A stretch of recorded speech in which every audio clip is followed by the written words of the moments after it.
In this video, we are breaking down the worst thing to happen to every single Family Guy character.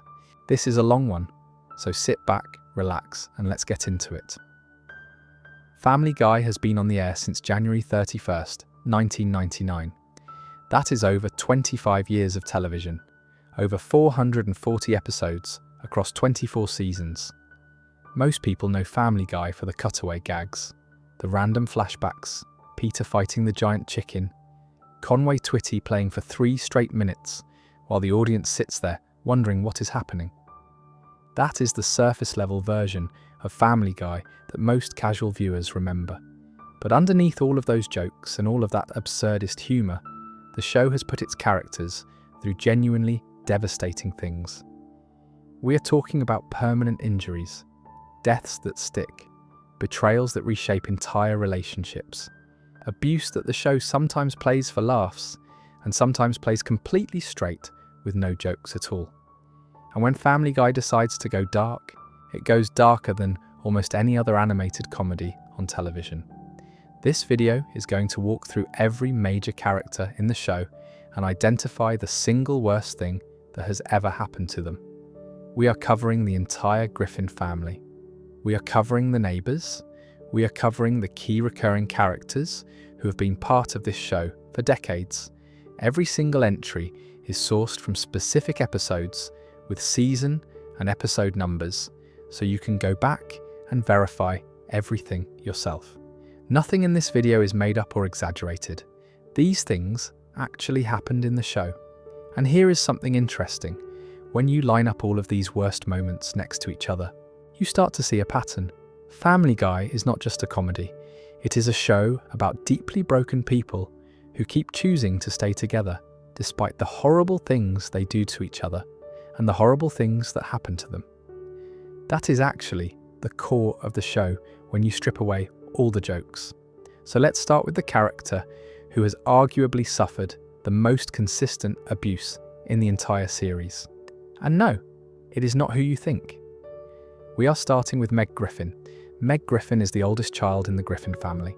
She is voiced by Mila Kunis, who took over the role starting in season 2 after Lacey Chabert voiced the character for roughly the first 9 episodes of season 1. Lacey Chabert left due to time conflicts with her schoolwork and her role on Party of 5. When Mila Kunis stepped into the role, she was only 15 years old. Meg is a teenage girl living in Quahog, Rhode Island. She goes to James Woods Regional High School. She has brown hair that she keeps under a pink beanie. She is socially awkward. She is desperate for acceptance. She wants friends. She wants a boyfriend. She wants her family to treat her like she matters. And in over 400 episodes of this show, she almost never gets any of those things. The abuse Meg suffers is not limited to one episode or one season. It is a running gag that spans the entire series. Her father, Peter, regularly insults her. He ignores her. He has physically harmed her on multiple occasions. In one episode, Peter practices his cowboy skills by lassoing Meg while she's lying in bed, dragging her violently down the stairs and taking her outside, where he attempts to brand her with a hot iron like she's cattle. This is played for laughs. The audience is supposed to find this funny. Her mother Lois is not much better. While Lois occasionally shows concern for Meg, she also frequently joins in on the mockery. Her brother Chris insults her constantly. Even Stewie the baby takes shots at Meg whenever the opportunity arises. The only member of the family who consistently treats Meg with any semblance of respect is Brian. And even Brian has had his moments. The abuse extends beyond the Griffin household. At school, Meg is tormented by the popular girls, especially Connie D'Amico. She has been rejected by virtually every boy she has ever shown interest in. She has been humiliated at dances, at parties, and at school events.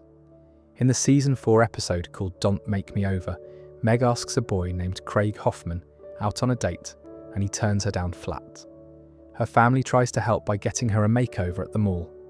Meg gets the ultimate makeover from Trisha Takanawa and instantly becomes popular for the first time in her life. But that popularity comes with a cost. A music producer named Dr. Diddy takes interest in the family's band but only because he wants to exploit Meg's new appearance. He turns her into a teen symbol.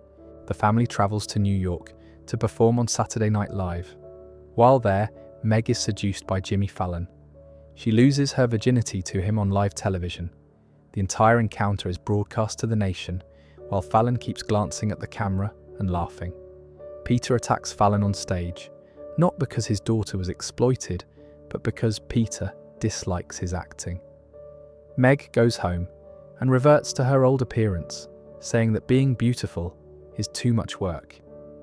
In the season 8 episode called April in Quahog, the local news announces that a black hole will destroy the Earth within 24 hours.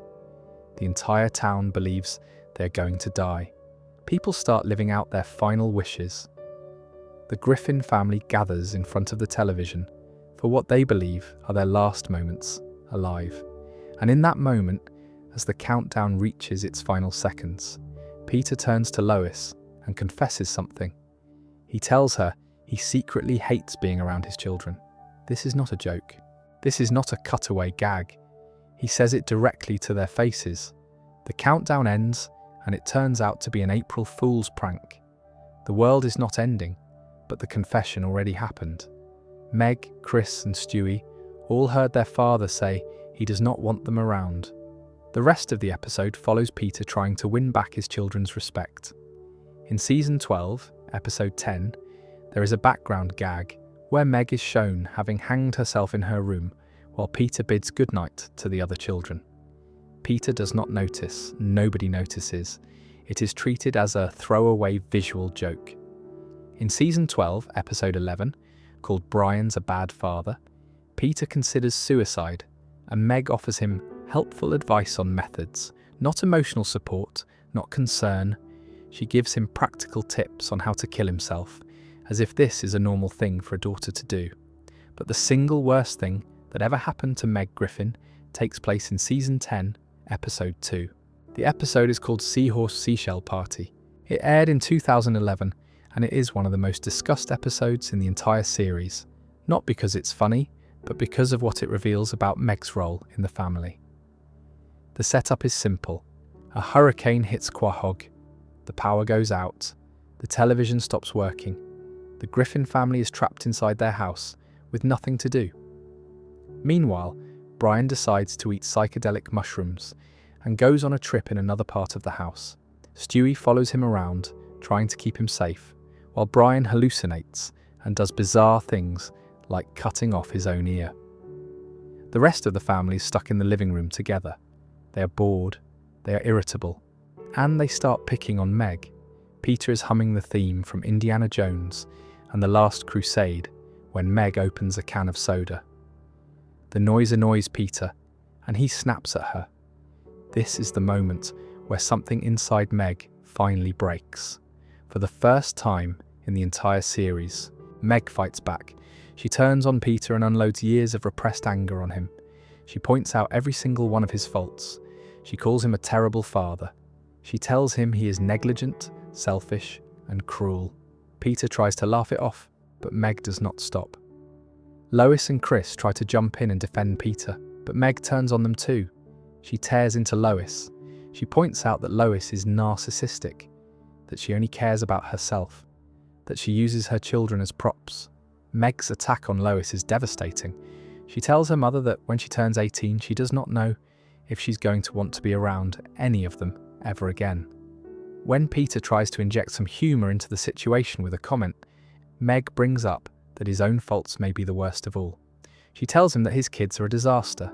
Even Stewie, from another room, raises a small protest at that line. When it finally dawns on Peter that he's been truly insulted, he turns to Lois for support. Lois, still stinging from Meg's words, rips into Peter for not supporting her. Chris jumps in. Soon Peter, Lois and Chris are all screaming at each other. Peter runs off in tears. Lois chases after him. Chris storms away. The entire family falls apart in minutes. Meg sits alone in the living room. She watches the chaos she created, and then she does something that changes everything we understand about her character. Meg reflects on what just happened. She sees that the family turned on each other the moment she stopped absorbing their abuse. When Meg was the target, everyone was united. They all had someone to dump on. They all had someone to blame. They all had someone to feel superior to. But the moment Meg stood up for herself and forced them to confront their own flaws, they immediately turned that aggression on each other. The family could not function without a punching bag. Meg realizes this. She understands it completely, and she makes a choice. She decides that her purpose in the family is to be the lightning rod. She is the person who absorbs everyone else's frustrations so the family stays together. Without Meg to dump on, the Griffins would destroy each other. So Meg goes back to the family and apologizes.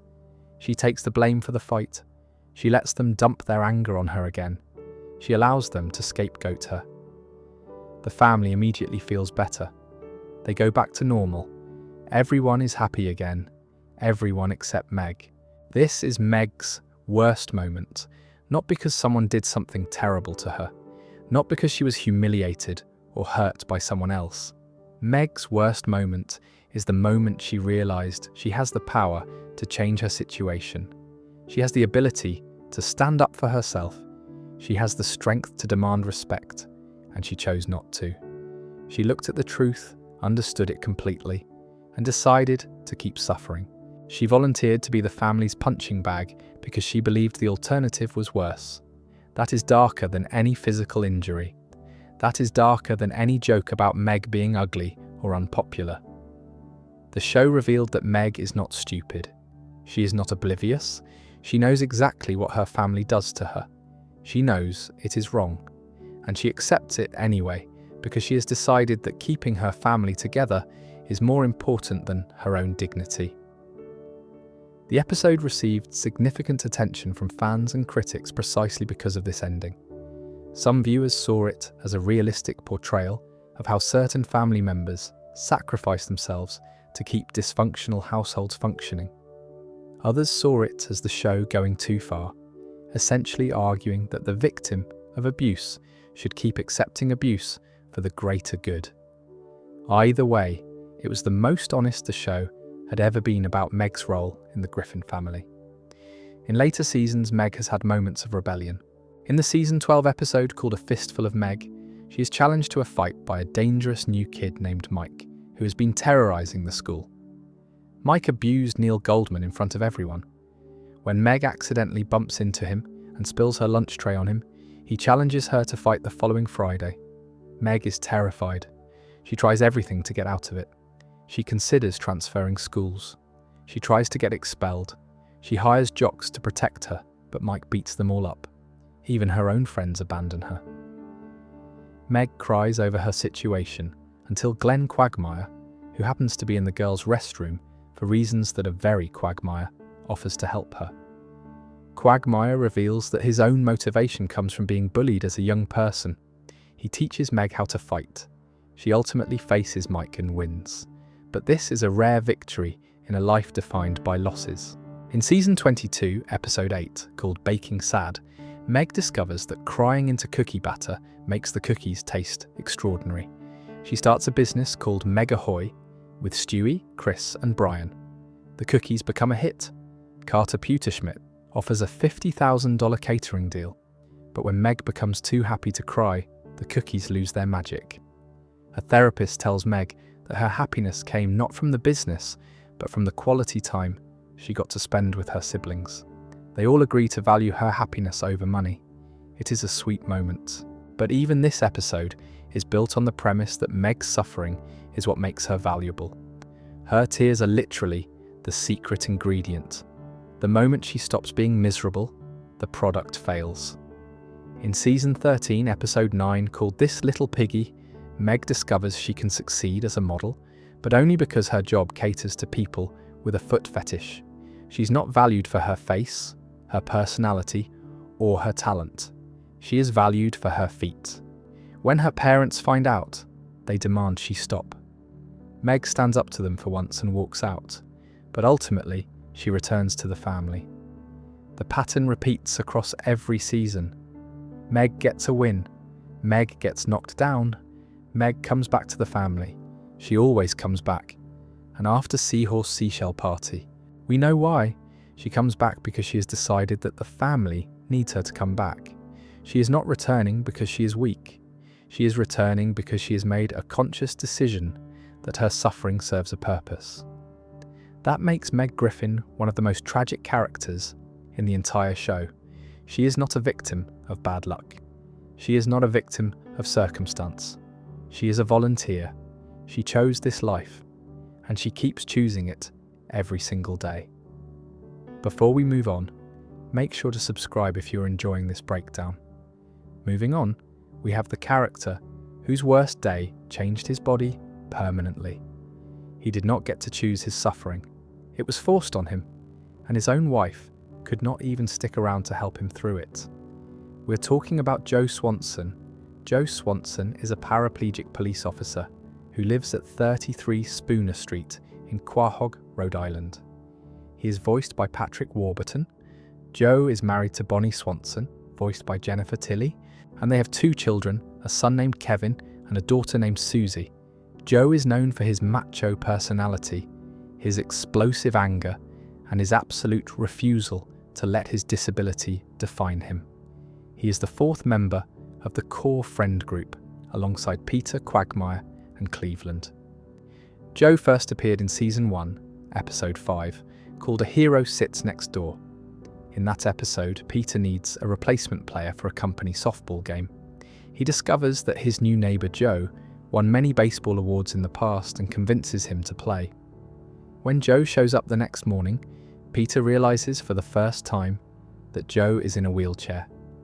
Joe turns out to be a phenomenal player regardless, and the team wins the game. After the game, Joe's popularity makes Peter jealous, and Peter tries to become a hero by stopping a bank robbery. He fails, gets taken hostage, and Joe saves him. The episode ends with Peter's family reminding him that even though he cannot compare to Joe's heroics, he is still their hero. That episode also gave the first version of how Joe became paralysed. Joe told the story that one Christmas Eve, he was investigating a robbery at an orphanage. He got into a confrontation with the Grinch on the roof of the building. During the fight, Joe tripped on a roller skate, slid off the roof, fell to the ground, and injured his spine. This left him paralysed from the waist down. That story sounded dramatic and tragic. It was the version fans accepted for years. But it was a lie. Joe made the whole thing up. The real story came out in Season 11, Episode 5, called Joe's Revenge. This episode revealed the actual truth about how Joe ended up in a wheelchair. Joe was working as an undercover police officer. He had infiltrated a heroin lab run by a criminal named Bobby Briggs. Joe had spent time building his cover, gaining the trust of the operation, getting close enough to gather evidence. But his cover was blown. Bobby Briggs found out Joe was a cop. Briggs did not just arrest him or threaten him. Briggs shot Joe. He shot him multiple times in the legs. The bullets severed Joe's spinal cord. Joe collapsed. He could not feel anything below his waist. The damage was permanent. Joe would never walk again. Bobby Briggs got away. He was the only criminal who ever escaped from Joe. For years, Joe carried that failure. He told the fake Grinch story because the truth was too painful. He did not want people to know that a drug dealer crippled him and then walked free. In that same episode, Joe finally tracks down Bobby Briggs and gets his revenge. He kills Briggs. Joe later clarifies that he only meant to paralyze Briggs the same way Briggs paralyzed him. Not to kill him, but Briggs died from the encounter. Joe got his closure, but his legs never came back. The paralysis is permanent, and it defines virtually every storyline Joe is involved in for the rest of the series. In the Season 3 episode called And the Wiener Is, Joe temporarily regains movement in his legs. For a brief moment, he can walk again. But his son Kevin accidentally runs into him, and the impact re-paralyzes him. His legs stop working again just like that. In Season 6, Episode 3, called Believe It or Not, Joe's walking on air. Joe gets experimental surgery that allows him to walk again. For a while, it seems like everything is going to be different. Joe can stand, he can run, he can do all the things he's not been able to do for years. But walking changes Joe's personality completely. He becomes arrogant, he becomes cruel, he dumps his old friends for cooler people. He treats Bonnie, Peter, Quagmire and Cleveland like they are beneath him. He even tries to beat up his friends when they confront him about his behaviour. His friends decide they need to re-cripple him to get the old Joe back. Their initial attempts fail. Then Bonnie takes matters into her own hands. She shoots Joe in the spine. She shoots her own husband to paralyse him again. Joe goes back into the wheelchair. His personality returns to normal. He apologises to everyone. The message of the episode is disturbing when you think about it. Joe is a better person when he is paralysed. The show argues that Joe's disability is what makes him decent, and the moment he is able-bodied, he becomes a monster. Then in Season 14, Episode 8, called Brokeback Swanson, things get even worse for Joe. Peter, Cleveland, and Quagmire see an advertisement for a running of the bulls in Spain. They decide to participate, but they do not want to bring Joe. They try to trick him into thinking they are going to a Chef Boyardee lookalike competition, but Joe figures it out, and they are forced to take him along. When the bulls are released, Joe falls behind. A casually thrown beer cap knocks him out of his wheelchair. Joe lands on the ground, and the entire herd of bulls tramples over him. His body is crushed. Dr. Hartman confirms that Joe has gone from a paraplegic to a quadriplegic. He can no longer move anything below his neck. Bonnie's reaction is immediate and devastating. She leaves. She does not stay to help her husband recover. She does not sit by his bedside. She packs her bags and goes to Europe. Bonnie abandons Joe the moment his condition worsens. Joe's friends try to take care of him, but they quickly get tired of the work involved. They make the decision to put Joe in a state-run care home. Joe is not happy about this, but he has no power to resist. The guys have mixed feelings about leaving Joe in the home. When Peter ends up in legal trouble, Lois suggests he go see Joe for help. Peter has to confess what they did. The friends return to the care home to retrieve Joe, but they discover he cannot leave without Dr. Hartman's permission. When they try to call the doctor, they discover that Dr. Hartman accidentally left his cell phone inside Joe's back during a previous procedure, and the phone was causing Joe's quadriplegia. Once they remove the phone, Joe regains movement in his arms and upper body. He returns to his normal paraplegic state. The revelation that Joe's quadriplegia was caused by a cell phone left inside his body is played for laughs, but the damage from that episode runs deeper. Bonnie left him. His friends dumped him in an institution. Everyone in Joe's life abandoned him the moment his disability became more inconvenient. Joe lost the use of his legs permanently because a drug dealer shot him. He lost his wife temporarily because a doctor left a phone in his body. He has been mocked for his handicap in nearly every season of the show. In later seasons, the friends increasingly make Joe the butt of disability jokes. Peter shoots Joe in the eye with a BB gun in the Season 10 premiere called Lottery Fever. Bonnie openly expresses frustration with being married to a disabled man. She cheats on him in multiple episodes. She has made comments about wanting him dead. In at least one episode, Bonnie actively plots to kill Joe. Joe Swanson's worst thing is not one moment. It is the combination of being permanently crippled by a criminal who got away, being abandoned by his wife when things got harder, being institutionalized by his best friends, and being the target of disability humor for over 20 seasons. Joe keeps showing up at the Drunken Clam every week because he has nowhere else to go and no one else who will have him. His friends are terrible to him, but they are all he has. Before we move on, make sure to subscribe if you are enjoying this breakdown. Moving on, we have the character who did not just suffer the worst thing, he died. He actually died on screen, and the audience watched it happen, and then the internet lost its collective mind. We are talking about Brian Griffin. Brian Griffin is the family dog. He is a white Labrador retriever who can talk, walk on two legs, drive a car, drink martinis, and consider himself an intellectual. He is voiced by Seth MacFarlane, the creator of the show. Brian lives with the Griffin family and is one of the 6 main characters. He is Stewie's best friend. He is Peter's confidant. He is the closest thing to a voice of reason in the household, even though Brian himself is deeply flawed. Brian is pretentious.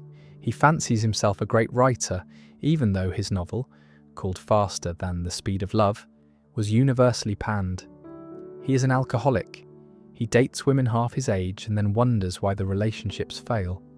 He is a liberal who talks about causes but rarely follows through. Glenn Quagmire delivered one of the most savage speeches in the show's history about why he hates Brian, calling him a bad person, a terrible friend, and an absolute phony. That speech aired in Season 8, Episode 7, called Jerome is the New Black, and it left Brian completely silent because he could not argue with a single thing Quagmire said. But despite all of his flaws, Brian is also the emotional heart of the show. His relationship with Stewie is the most genuine connection in the entire series. When Brian and Stewie go on their road to adventures, the show transforms from a gag-based comedy into something that actually resembles a buddy adventure. Brian is the one person who takes Stewie seriously. Stewie is the one person who sees through Brian's pretension and loves him anyway, which is why what happened in Season 12, Episode 6, hits so hard. The episode is called Life of Brian. It aired on November 24th, 2013. The episode opens with Stewie and Brian fleeing hostile Native Americans in jeeps. This is fallout from a time travel mishap where they accidentally gave guns to Native Americans during a trip to Jamestown. They managed to fix the timeline using an alternate Stewie's time machine and return pad. After they get home safely, Stewie makes a decision. He is tired of the close calls. He is tired of time travel nearly getting them killed. So Stewie destroys his time machine. He smashes it. He takes the remains to a junkyard and has them crushed. The time machine is gone. This seems like a throwaway plot point, but it becomes the most important detail in the entire episode. While at the junkyard, Brian and Stewie find a street hockey net. They decide to take it home and set it up in the street for exercise. Brian walks out into the road to position the net, and then a car comes out of nowhere and hits Brian at full speed. Brian is thrown through the air. He lands on the pavement. He is broken. The family rushes him to the veterinarian. At the vet's office, Brian is lying on a table. He is dying. The vet tells the family there's nothing they can do. The injuries are too severe. The family gathers around Brian. Each member says goodbye. Peter tells Brian how much he means to him. Lois is in tears. Meg, Chris and Stewie are all there. Brian musters enough strength to speak. He tells the family that he loves them. He tells them he had a wonderful life. Then Brian closes his eyes and dies. This was not a dream sequence. This was not a cutaway gag. This was not a simulation like the Stewie kills Lois two-parter in Season 6. Brian Griffin actually died on screen in a primetime animated comedy. The family dog, one of the 6 main characters, a character who had been on the show since the very first episode in 1999, was killed by a car in front of his family.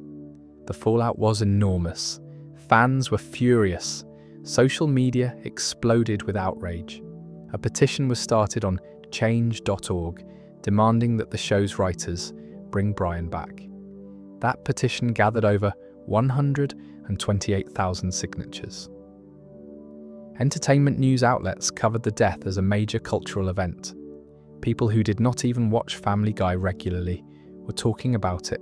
The following episode, Season 12, Episode 7, called In Harmony's Way, showed the family trying to move on. Stewie was devastated. He blamed himself for destroying the time machine, because without it, he could not go back and save Brian. The family went to a pet store and found a new talking dog named Vinny, voiced by Tony Sirico. Vinny was a rough Italian-American dog who tried to fit into the family. He was decent and kind, but he was not Brian. Stewie hated Vinny at first. He resented the replacement. But Vinny heard Stewie crying one night and went to comfort him. Vinny explained that he had lost his previous owner and understood what Stewie was going through. They bonded over shared grief. Stewie reluctantly accepted Vinny as part of the family. Brian was dead for exactly 2 episodes. The resolution came in season 12, episode 8, called Christmas Guy. This episode aired on December 15th, 2013, 3 weeks after Brian's death. The family goes to the Christmas carnival at the mall. Stewie is miserable. When Santa asks him what he wants for Christmas, Stewie does not ask for a toy. He tells Santa he wants Brian back. While at the mall, Stewie notices something. He sees a past version of himself. This younger Stewie is carrying a backpack that contains his time travel return pad, the device he uses to get back to the present after time traveling. Present Stewie realizes this is his only chance. If he can get that return pad from his past self, he can go back in time and save Brian. Vinny helps Stewie create a distraction. They appeal to past Stewie's vanity and get him to take off his backpack. Present Stewie grabs the return pad. Before he leaves, Stewie says goodbye to Vinny. He tells Vinny that by going back and saving Brian, they will have never met. Their friendship will be erased from history. Vinny understands. He tells Stewie to go save his friend. Stewie travels back in time to the moment before Brian walked into the street. He arrives just in time. He pushes Brian out of the path of the oncoming car. Brian is confused. Stewie explains everything that happened. Brian is alive. He never got hit. The timeline is corrected. Stewie sends the return pad back to the present and then fades from existence because this version of Stewie already exists in this timeline. Back in the present, Brian is alive and well. He cannot thank Stewie enough for saving his life. Brian's death was the worst thing that happened to him. 2 episodes is not a long time for the audience, but within the show's timeline, Brian was dead for about a month. During that month, the family grieved. Stewie suffered alone. The household tried to move on with a replacement dog.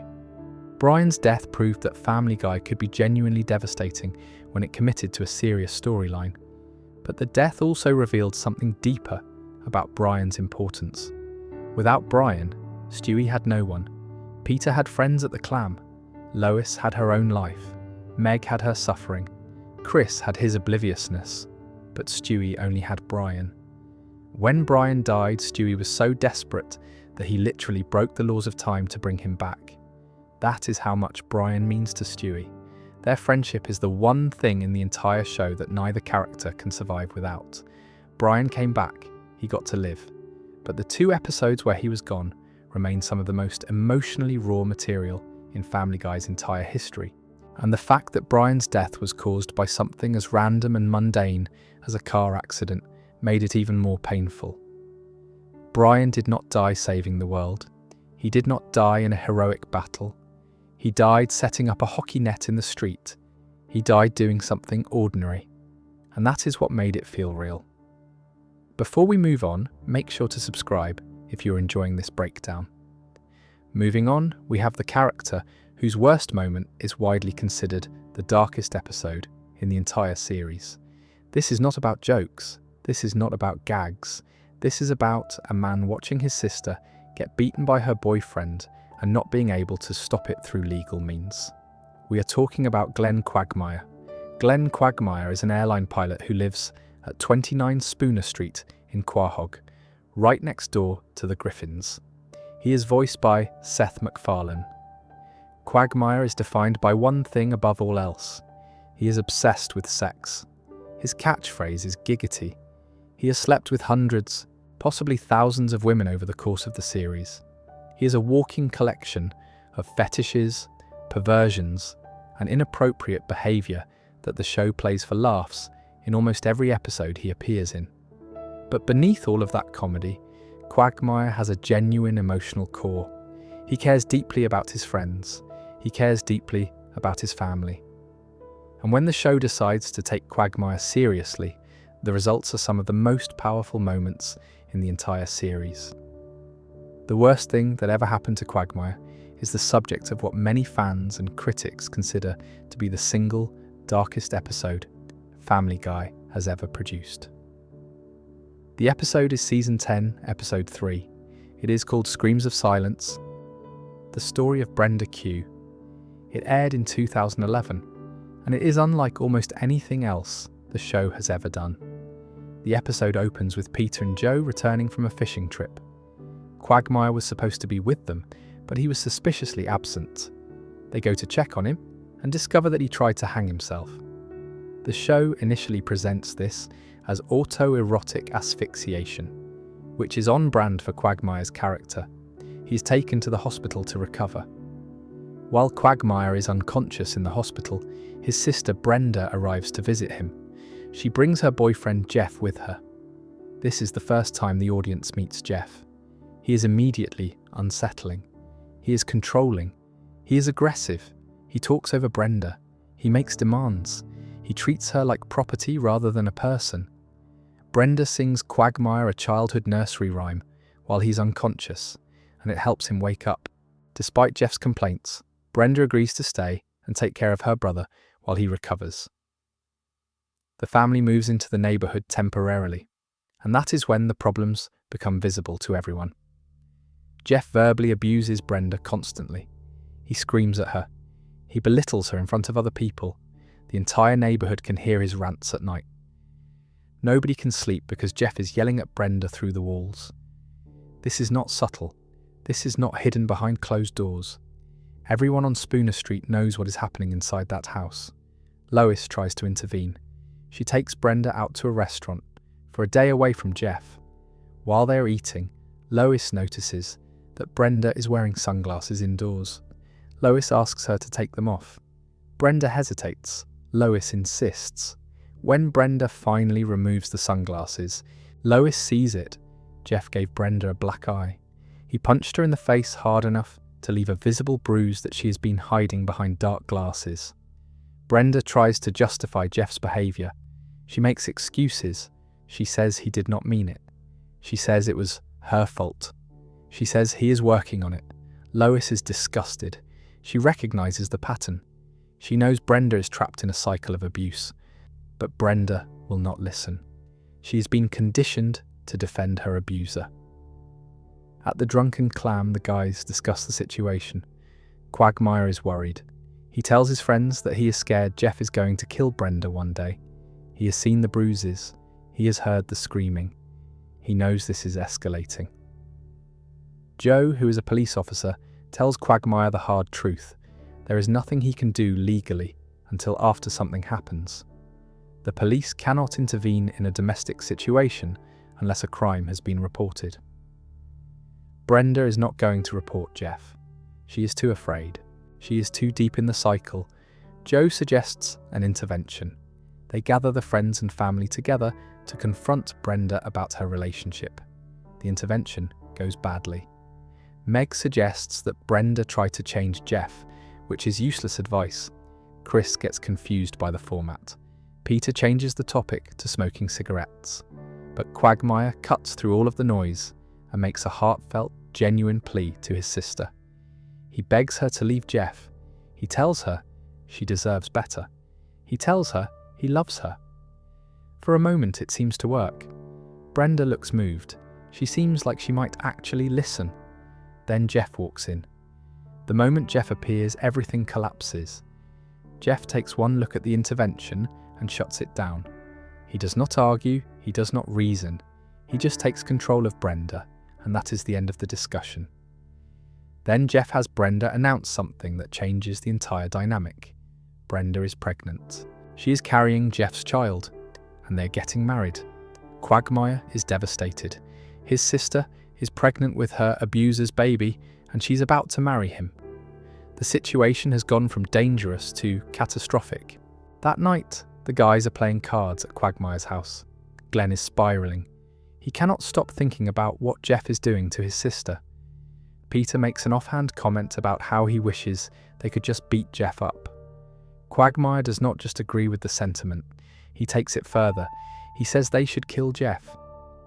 Joe, being a police officer, tries to pump the brakes on this plan. He tells them they cannot just murder someone. But then, right in that moment, they hear Jeff through the walls. He is screaming at Brenda. They hear the sounds of violence.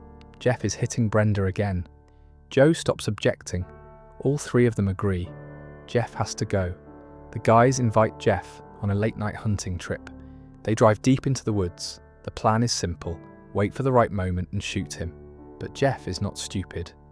During the drive, Jeff tells Quagmire that he knows Glenn hates him. He is suspicious of the entire setup. Peter nearly gives the plan away with a careless comment. Jeff goes off into the trees to relieve himself. Quagmire picks up his gun. He is ready to just shoot Jeff when he walks back. But Jeff does not come back the way he left. He sneaks around behind them and points his own gun at the back of Quagmire's head. Jeff has figured it out. He knows they brought him here to kill him. He rants at Quagmire. He tells him he's going to die. He smacks Glenn to the ground. Joe reaches for his shotgun, but Jeff threatens to shoot Quagmire in the back of the head if anyone moves. Joe tries to talk everyone down. He suggests they all put their weapons on the ground. Jeff agrees. They lower their guns. Then Jeff asks if they will all agree to forget the entire thing happened. Peter and Joe say yes. Quagmire says no. He refuses. He will not drop this. He will not pretend his sister is safe. Jeff knocks Peter and Joe unconscious with the butt of his shotgun. He drags Quagmire deeper into the woods. He intends to kill Glenn and bury the body where no one will find it. Jeff beats Quagmire savagely. He punches him over and over again. Glenn goes down. Jeff stands over him and starts strangling him with his bare hands. He squeezes Quagmire's throat. Glenn's face turns red. He starts losing consciousness. Then something happens. Quagmire does not die. Jeff is confused. He has been strangling Glenn for what should have been a lethal amount of time, but Quagmire is still alive. Quagmire looks up at Jeff and shouts one of the most memorable lines in the entire series. He says, "I strangle myself every day, you bastard." This is a callback to Quagmire's autoerotic asphyxiation habit that was established at the beginning of the episode. The thing that seemed like a joke in the opening scene turns out to be what saves his life. Quagmire's neck muscles are so conditioned to being choked that Jeff cannot actually strangle him to death. Quagmire gets up. The car headlights illuminate the forest. Jeff is standing there, stunned. Quagmire gets behind the wheel. He hits the accelerator. The car slams into Jeff, crushing him against a tree. Jeff dies. Glenn Quagmire killed a man to protect his sister. He murdered Jeff in the woods, and the episode does not play it for laughs. There are no cutaway gags during the final act of Screams of Silence. There are no jokes, there is no humour. The domestic violence is played completely straight. The murder is played completely straight. The emotional weight of what Quagmire went through is treated with absolute sincerity. This episode stands apart from every other Family Guy episode ever made.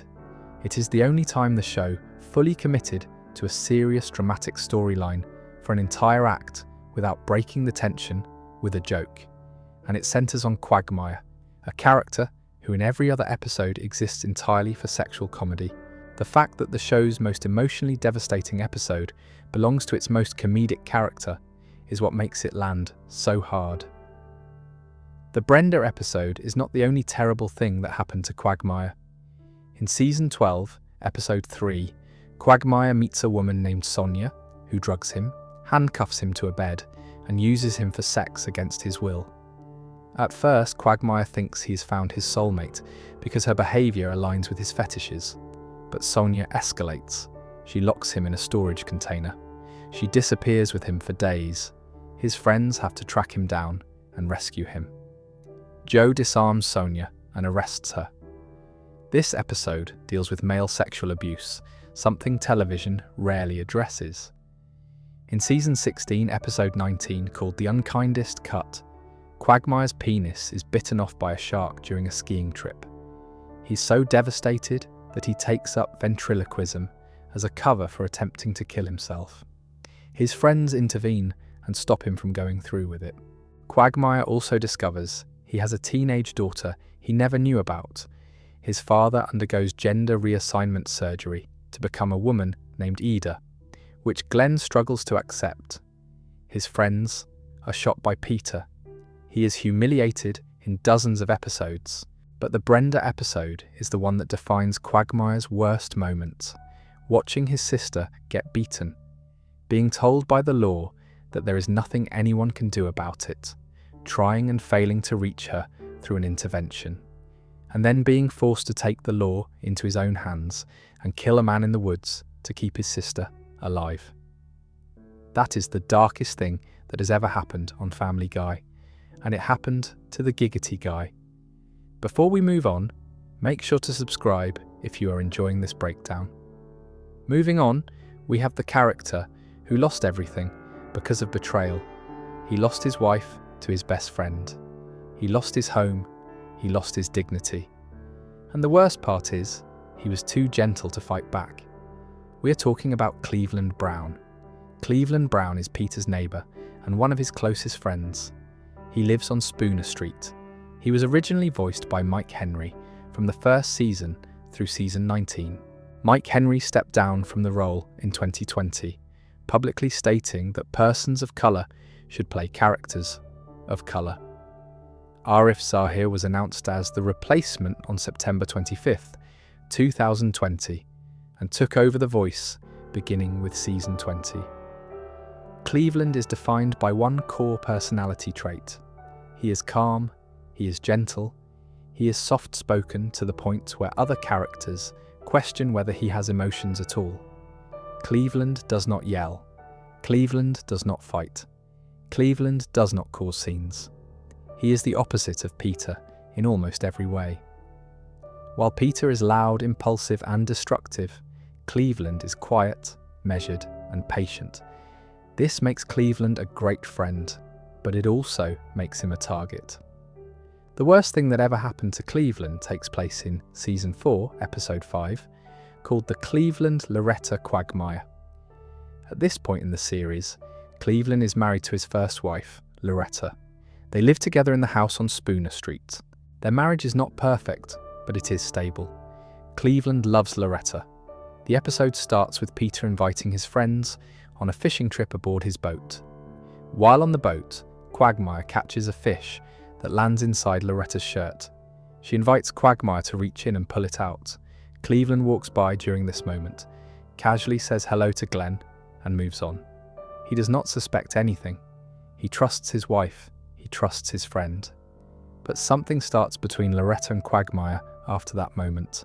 Loretta propositions Quagmire. They begin an affair. They have sex on the couch in Cleveland's house. Peter and Brian accidentally walk in on them. They see a man with a distinctive tattoo on his buttocks having sex with Loretta. They leave without seeing the man's face. Immediately after they leave, Quagmire raises his head from the couch. Peter and Brian recognize the tattoo. They know it was Quagmire. They decide the last thing they should do is tell anyone.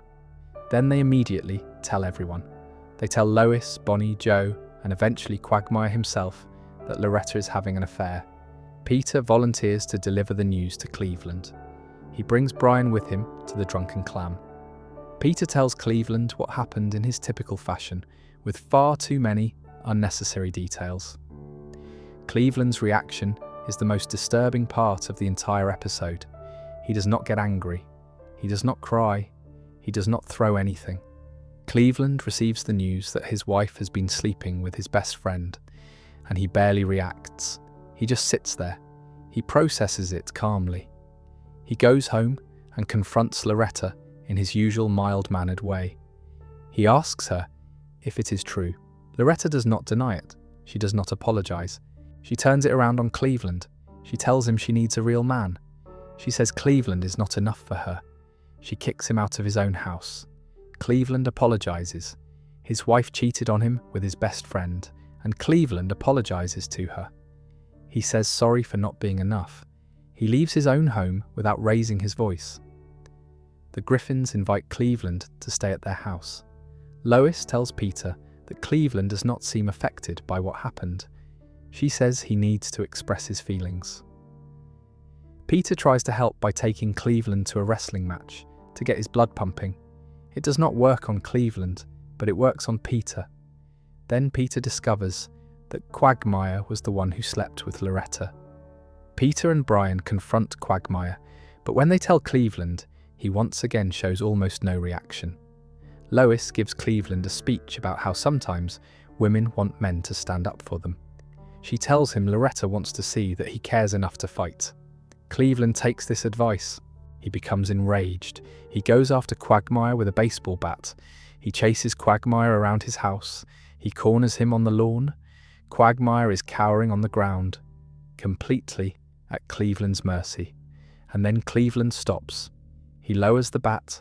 He cannot hurt another living person, no matter what that person did to him. Even with his friend lying at his feet, caught red-handed in the affair that destroyed his marriage, Cleveland cannot bring himself to swing. Peter tricks Loretta into meeting Cleveland at a location, hoping they will reconcile. Instead, the two of them angrily agree to divorce. Their marriage is over. Cleveland and Quagmire eventually apologize to each other. They settle their differences in a boxing ring. But the damage is done. Cleveland's marriage is destroyed. His trust in his friends is shattered. And the worst part is that Cleveland's own kindness is what made it all possible. He was too trusting to see the affair coming. He was too gentle to fight for his marriage. He was too decent to hurt the man who hurt him. Loretta's story does not end well either. After the divorce, Cleveland eventually got his own spin-off show called The Cleveland Show, which ran for 4 seasons from 2009 to 2013. On that show, Cleveland married a new woman named Donna and moved to Steuben, Virginia. Loretta appeared briefly. She died during the course of the spin-off show when she fell from a building during one of the show's bathtub gags. Cleveland found out about her death after the fact. She died before they ever reconciled. Cleveland never got closure with his first wife. When the Cleveland show was cancelled after 4 seasons, Cleveland moved back to Quahog in season 12, episode 20 of Family Guy. Called He's Blayak, he returned to his old house on Spooner Street. He rejoined the friend group at the Clam. He brought his new family with him, including Donna and her kids. Cleveland's suffering continued throughout the later seasons. In season 14, episode 9, called A Shot in the Dark, Peter forms a neighbourhood watch after the couch gets stolen from his front yard. Peter gives everyone guns despite Joe's objections.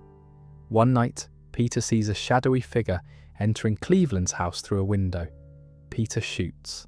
The figure turns out to be Cleveland Brown Jr., Cleveland's son, who was just sneaking back into the house after being out late like a normal teenager. Cleveland Jr. survives, but the shooting nearly destroys Peter and Cleveland's friendship. Cleveland accuses Peter of being racist. He goes on Tom Tucker's news show to air his grievances publicly. He vows to never speak to Peter again. The two eventually reconcile after Cleveland acknowledges that Peter did not shoot his son out of malice, but the incident highlighted how even Peter's closest friends are not safe from his stupidity and carelessness. Cleveland's worst moment is the Loretta Quagmire affair because it reveals the fundamental tragedy of his character.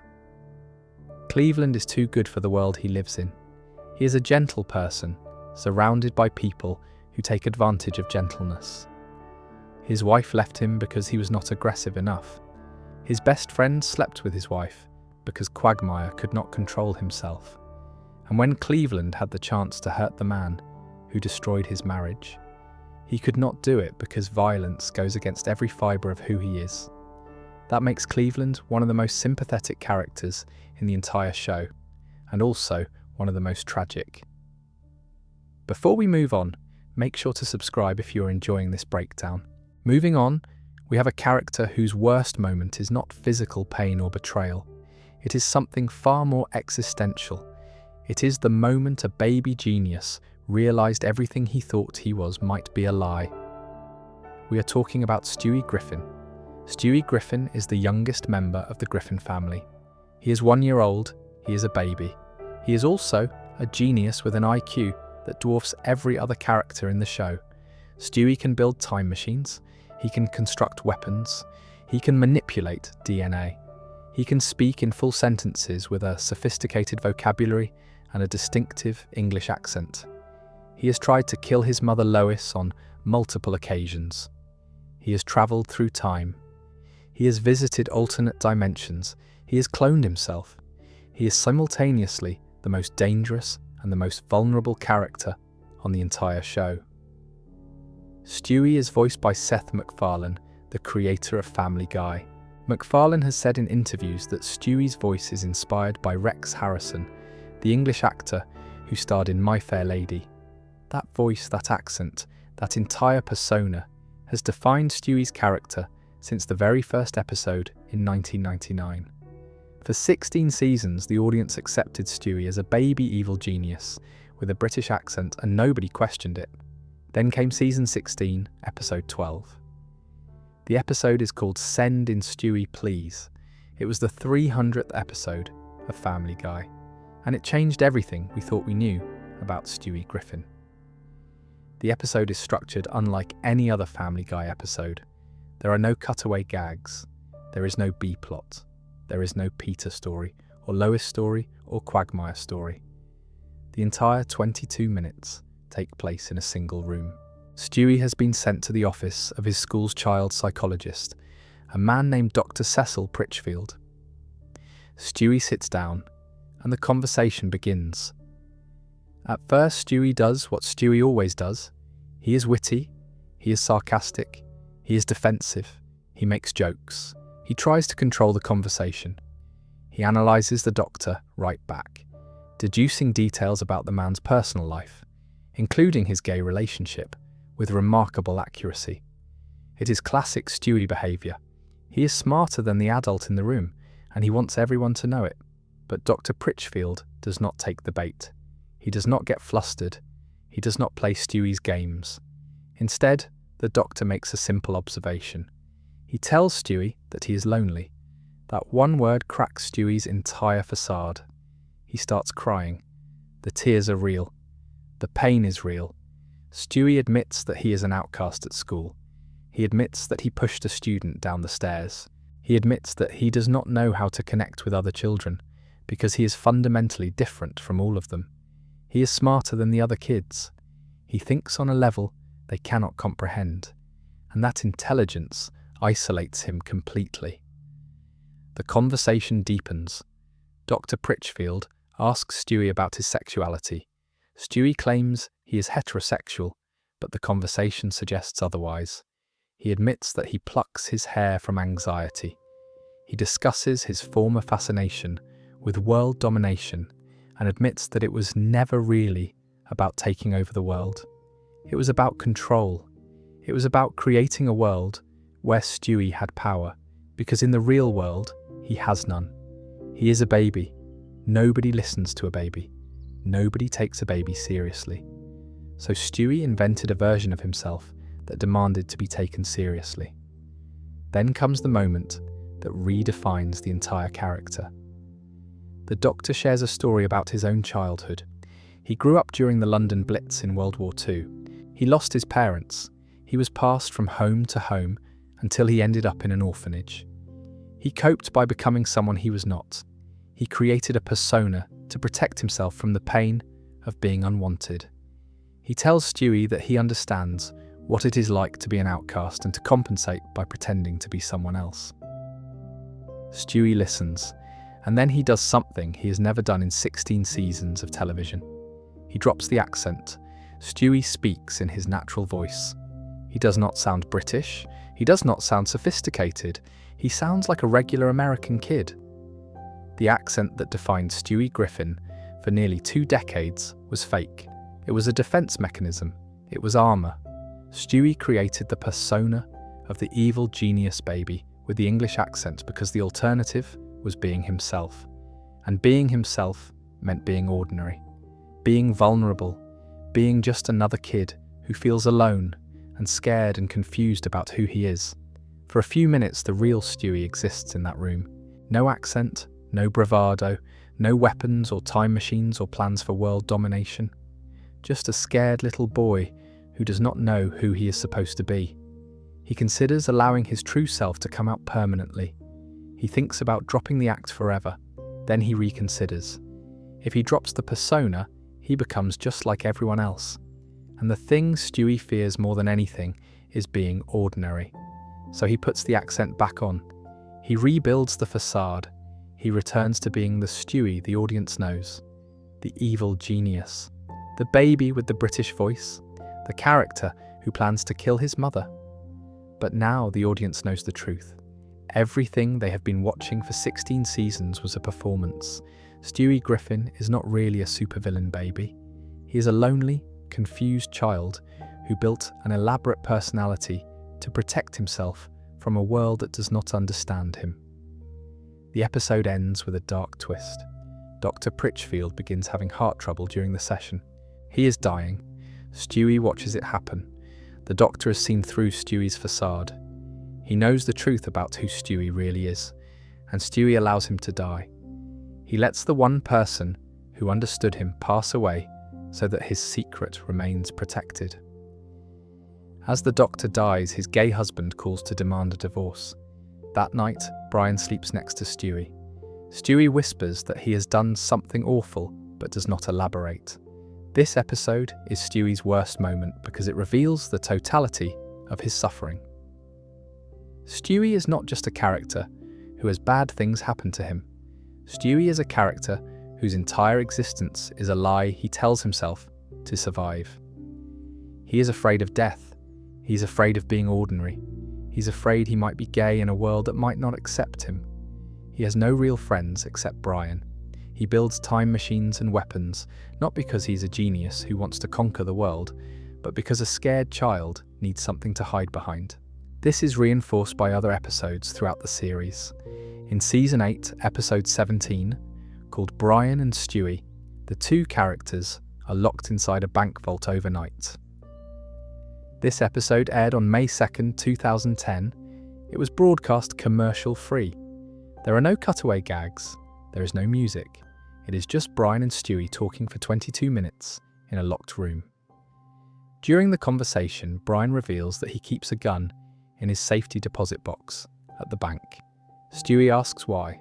Brian tells him the truth. He has been planning to kill himself. The gun is there for the day. Brian decides he cannot take it anymore. Stewie breaks down. He begs Brian not to do it. This is the moment where the audience sees that underneath the evil genius act, Stewie depends on Brian completely. Brian is the only person who truly sees Stewie. Brian is the only person who treats him as an equal. If Brian dies, Stewie has nobody. We saw this play out when Brian actually died in Season 12. Stewie was so devastated that he broke the laws of time to bring him back. In Season 12, Episode 12, called Mom's the Word, Stewie attends the funeral of Peter's mother Thelma, who died of a stroke. At the funeral, Stewie learns for the first time that all people die. This realization terrifies him. He cannot sleep that night. He confesses that he is afraid of dying. Brian tries to help by taking him to various religious institutions to get their perspectives on death. None of the answers satisfy Stewie. Things get worse when Brian admits that he personally believes there is nothing after death. Stewie then tries to kill himself through various means, including hanging, attempted death by cop, and dropping a toaster into his bathtub. Brian stops him from jumping out a window and tells him he should not be afraid of living in the moment. Stewie is a baby who tried to commit suicide because he could not handle the concept of mortality. Stewie Griffin's worst thing is not a single event. It is the revelation in Send in Stewie pleas that his entire identity is a fabrication. He is not an evil genius. He is a scared child wearing a costume. And he will continue wearing that costume for the rest of the show because the alternative, being himself, is more terrifying to him than any villain or time travel catastrophe he has ever faced. Before we move on, make sure to subscribe if you're enjoying this breakdown. Moving on, we have the patriarch of the Griffin family, the man whose name is literally the title of the show, the man who has caused more destruction, more pain, and more chaos than any other character in the series. And yet, his own worst moment is something deeply personal. We are talking about Peter Griffin. Peter Griffin is the main character of Family Guy. He is a large, overweight man who works at the Pawtucket Brewery in Quahog, Rhode Island. He is voiced by Seth MacFarlane. Peter is married to Lois. He has 3 children, Meg, Chris, and Stewie. He has a talking dog named Brian. He drinks at the Drunken Clam with his friends Joe, Quagmire, and Cleveland. He fights a giant chicken named Ernie on a semi-regular basis, and he has an IQ of 70, which was confirmed in Season 4, Episode 6, called Petarded, where Peter took a test and was officially classified as intellectually disabled. Peter has done terrible things across the entire series. He has killed people. The show itself acknowledges this. In the episode Wild Wild West, Peter states that according to Reddit, he has killed 39 people, then adds that the number seems low. He accidentally killed his adoptive father Francis. He has caused terrorist attacks. He has destroyed property worth billions of dollars during his chicken fights.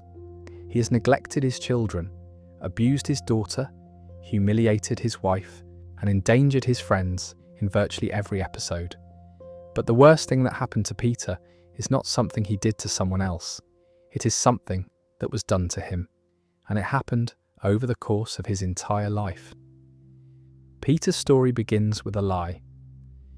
For the first 4 seasons of the show, Peter believes Francis Griffin is his father.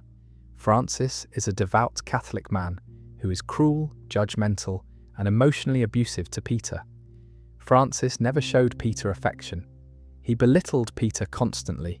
He made Peter feel worthless.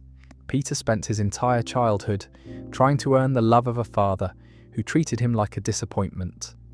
Then in Season 5, Episode 10, called Peter's Two Dads, the truth comes out. Francis Griffin is not Peter's biological father. Peter was adopted. His real father is an Irishman named Mickey McFinnigan, who lives in Ireland. Peter never knew this. His entire identity, his entire understanding of who he is and where he came from, was based on a lie. The episode gets worse. During a confrontation with Francis, Peter accidentally kills him. Peter is riding a unicycle. He loses control and falls directly on Francis. The impact crushes Francis. Peter's adoptive father dies right there. Peter killed the man who raised him, the man who abused him, the man who he desperately wanted love from, and he killed him by accident in the most absurd way possible. Francis Griffin dies without ever telling Peter the truth about his real father. He dies without ever giving Peter the approval or love that Peter spent his entire life chasing, and Peter has to live with the knowledge that he ended the life of the only father he ever knew. Peter travels to Ireland to find Mickey McFinnigan. He eventually locates him and learns about his biological heritage. Mickey is everything Francis was not. He is warm, fun-loving, and happy to meet Peter, but the reunion cannot undo the damage of growing up under Francis. Peter grew up believing he was not good enough because his father told him so every single day. The fact that his father was not even his real father makes all of that suffering pointless. Peter's other great tragedy is the death of his mother. In Season 12, Episode 12, called Mom's the Word, Peter comes home from work to find his friends and family gathered in the house. They tell him his mother Thelma has died of a stroke. Peter was sitting in a meeting at the brewery when it happened. He did not get to say goodbye. He did not get a phone call. He just came home and she was gone. After the funeral, Peter meets Thelma's friend Evelyn, an elderly woman played by Lauren Bacall. Evelyn comforts Peter during his grief. They bond over their shared loss, but things take a strange turn when Evelyn kisses Peter. Peter is shaken. He tells Lois about what happened, and she suggests he talk to Evelyn about it. Peter meets with Evelyn again. She explains that Peter is the first man to pay attention to her since her husband died. They share a genuine moment of connection, but when they hug, Peter accidentally snaps Evelyn's back. She dies. Peter has killed another person by accident. He casually leaves her body with the cemetery groundskeeper and walks away. Peter Griffin's worst moment is killing Francis because it encapsulates the central tragedy of his character. Peter is a man who was raised by someone who did not love him, who spent his life trying to earn approval he was never going to get, who discovered too late that his entire family history was a lie, and who accidentally ended the life of the person he needed answers from before he could get those answers. Francis died with the truth. Peter has to live without it. The kill count continues to grow. Peter blew up a bridge in a terrorist attack in Season 11's Turban Cowboy. He drove his car through a marathon crowd. He shot Cleveland's son. He poured hot grease on Lois, sending her to the hospital. He once confessed on what he thought was his deathbed that he hates being around his own children. He tried to marry his own son Chris for inheritance money in the Season 12 episode Fresh Air. He created a hologram of himself to avoid spending time with his family. But all of that damage stems from the same root cause. Peter is a man who was never taught how to love, because he was never loved properly himself. Francis Griffin broke Peter long before Peter broke everything else. And when Peter finally had the chance to confront his adoptive father and demand the truth, Francis was already dead under a unicycle. The conversation never happened. The closure never came. That is Peter Griffin's worst thing. Not the 39 deaths, not the property damage, not the neglect or the abuse or the stupidity. Peter's worst thing is growing up believing he was not enough, because a man who was not even his father told him so. And by the time Peter learned the truth, it was too late to change anything. Before we move on, make sure to subscribe if you are enjoying this breakdown. Moving on, we have the woman who holds the Griffin family together. The woman who married a man with an IQ of 70 and somehow raised 3 children while managing the chaos of living with a talking dog and a baby genius. The woman whose worst moment came when her past was broadcast to the entire town against her will. We are talking about Lois Griffin. Lois Griffin is Peter's wife. She is the mother of Meg, Chris and Stewie. She is voiced by Alex Borstein. Lois comes from a wealthy family. Her father is Carter Pewterschmidt, a billionaire industrialist voiced by Seth MacFarlane. Her mother is Barbara Pewterschmidt. Lois grew up with money, privilege, and expectations. She was supposed to marry someone from her social class. Instead, she fell in love with Peter Griffin, a working-class man with no money, no education, and a low IQ. Her father hated Peter from the moment they met. Carter offered Peter $1 million to stay away from Lois. Peter refused. They got married anyway. Lois is frequently portrayed as the most reasonable person in the Griffin household. She manages the finances. She handles the day-to-day responsibilities. She deals with Peter's disasters. She cleans up the messes. She tries to be a good mother, even though the show constantly undermines her efforts. But Lois is not a saint. She has her own dark side. She is lashed out at her family. She has been controlling. She has been selfish. And she has secrets. The worst thing that happened to Lois Griffin takes place in Season 9, Episode 9. The episode is called And I'm Joyce Kinney. Joyce Kinney is a local news anchor in Quahog. When Lois bumps into Joyce at a store, she is starstruck. Joyce invites Lois to visit the news studio and later takes her out for drinks. They seem to be becoming friends. Lois lets her guard down. While drinking, Joyce gets Lois talking about her past. Lois, who is intoxicated, makes an admission she would never make sober. She tells Joyce that when she was in college, she starred in a pornographic film. The film was called Quest for Fur. It was a low-budget adult movie that Lois made when she was young and apparently in need of money or going through a rebellious phase. She regrets it. She's never told anyone about it. It is the one secret Lois has kept from the world for her entire adult life. Joyce Kinney takes this confession and puts it on the news. She airs a story about Lois's pornographic past on live television. The entire town of Quahog sees it. Lois's friends see it. Her family sees it. The church congregation sees it. Everyone who has ever known Lois Griffin now knows that she once appeared in a pornographic film. Lois is outraged. She confronts Joyce and demands to know why she did this. Joyce reveals her motivation. When they were in high school together, Lois played a cruel prank on Joyce. The prank humiliated Joyce in front of the school. Joyce carried that grudge for years. She became a news anchor specifically so she could one day have the platform to humiliate Lois in return. The entire friendship was a setup. Joyce planned this revenge for decades. The fallout is devastating, Lois's family struggles with the revelation. Peter is initially unable to handle it. The church shuns Lois. The congregation will not speak to her. She is treated as a pariah in her own community. Everything Lois built, her reputation as a respectable wife and mother, her standing in the church, her relationships with her neighbours, all of it is destroyed by a single news broadcast. Lois falls into a depression. She does not know how to fix this. Brian tells her she needs to confront the problem head-on instead of hiding from it. Lois takes his advice. She goes to church the following Sunday. She stands in front of the entire congregation. She does not deny anything. She does not make excuses.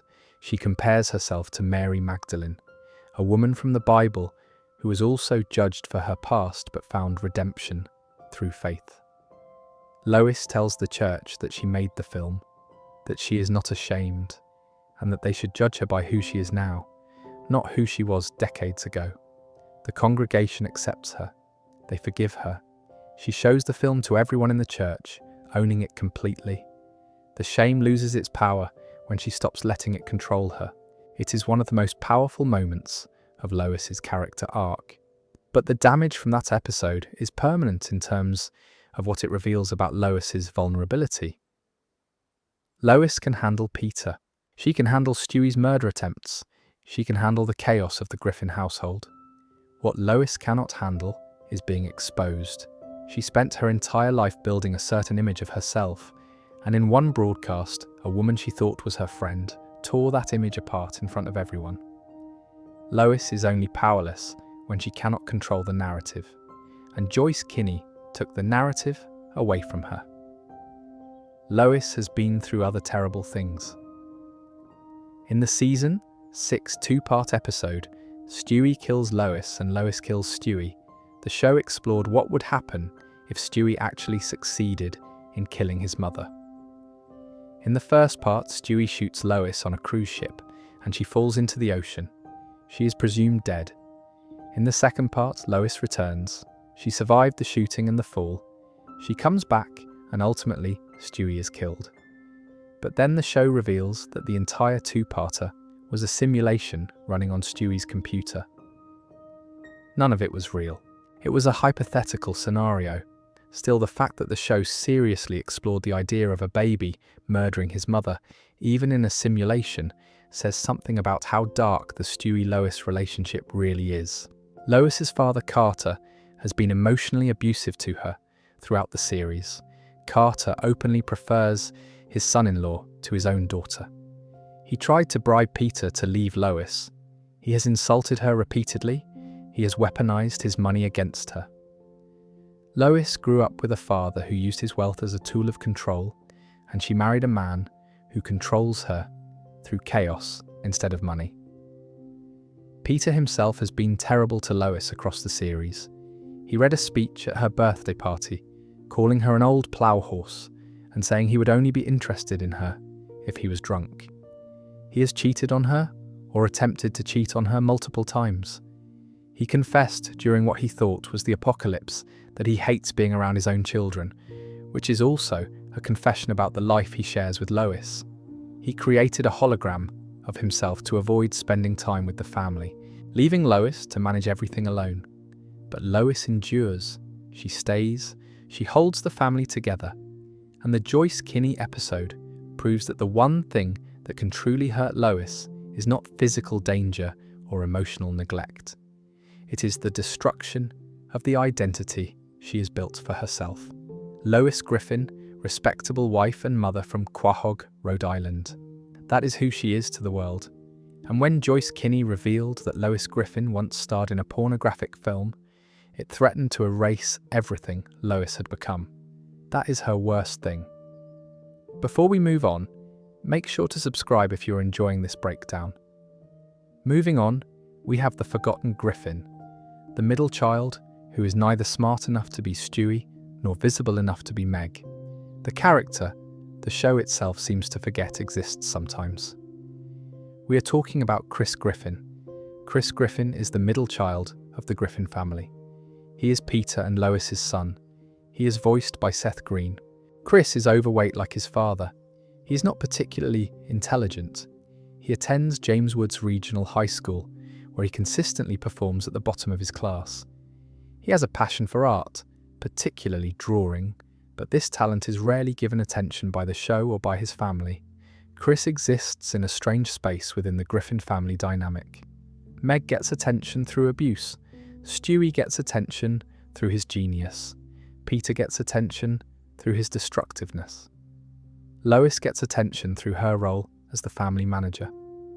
Brian gets attention through his friendship with Stewie. Chris just sort of exists. He is there. He is part of the family. But the show rarely gives him storylines that are entirely his own, and when it does, the results are often deeply uncomfortable. The worst thing that happened to Chris Griffin is not a single moment. It is the cumulative weight of the fresh air situation, combined with the ongoing Herbert problem. Let us start with Herbert. Herbert is an elderly man who lives in the neighbourhood. He's voiced by Mike Henry. Herbert has been on the show since the early seasons. His character has one defining trait. He's a creepy old man who has an uncomfortable obsession with teenage boys, specifically Chris. This is played as a running gag throughout the entire series. Herbert watches Chris from his window. He makes weird comments. He offers Chris candy. He invites Chris to his house. The show treats Herbert's uncomfortable behaviour toward Chris as comedy. Herbert is an elderly man who lives in the neighbourhood. He is voiced by Mike Henry. Herbert has been on the show since the early seasons. His character has one defining trait. He is a creepy old man who has an uncomfortable obsession with teenage boys, specifically Chris. This is played as a running gag throughout the entire series. Herbert watches Chris from his window. He makes weird comments. He offers Chris candy. He invites Chris to his house. The show treats Herbert's uncomfortable behaviour toward Chris as comedy. Chris has been the object of a predator's obsession for the entire series, and the show never treats it seriously. Nobody in the family protects Chris from Herbert. Nobody intervenes. Nobody reports Herbert to the police, even though Joe Swanson is a police officer who lives on the same street. Herbert's behaviour toward Chris is an open secret that everyone in Quahog ignores. Then there is the Fresh Air episode. Season 12, episode 14, called Fresh Air, is one of the most controversial episodes in the show's history. Chris is chosen as the sole heir to Carter Pewterschmidt's fortune. Carter is Lois's father and one of the wealthiest men in the show's universe. When Peter finds out that Chris stands to inherit billions of dollars, he becomes obsessed with getting access to that money. Peter's initial approach is to kiss up to Chris. He starts paying attention to his son for the first time. He takes Chris places, he spends time with him, he acts like a father. Chris is thrilled because Peter has never given him this kind of attention before.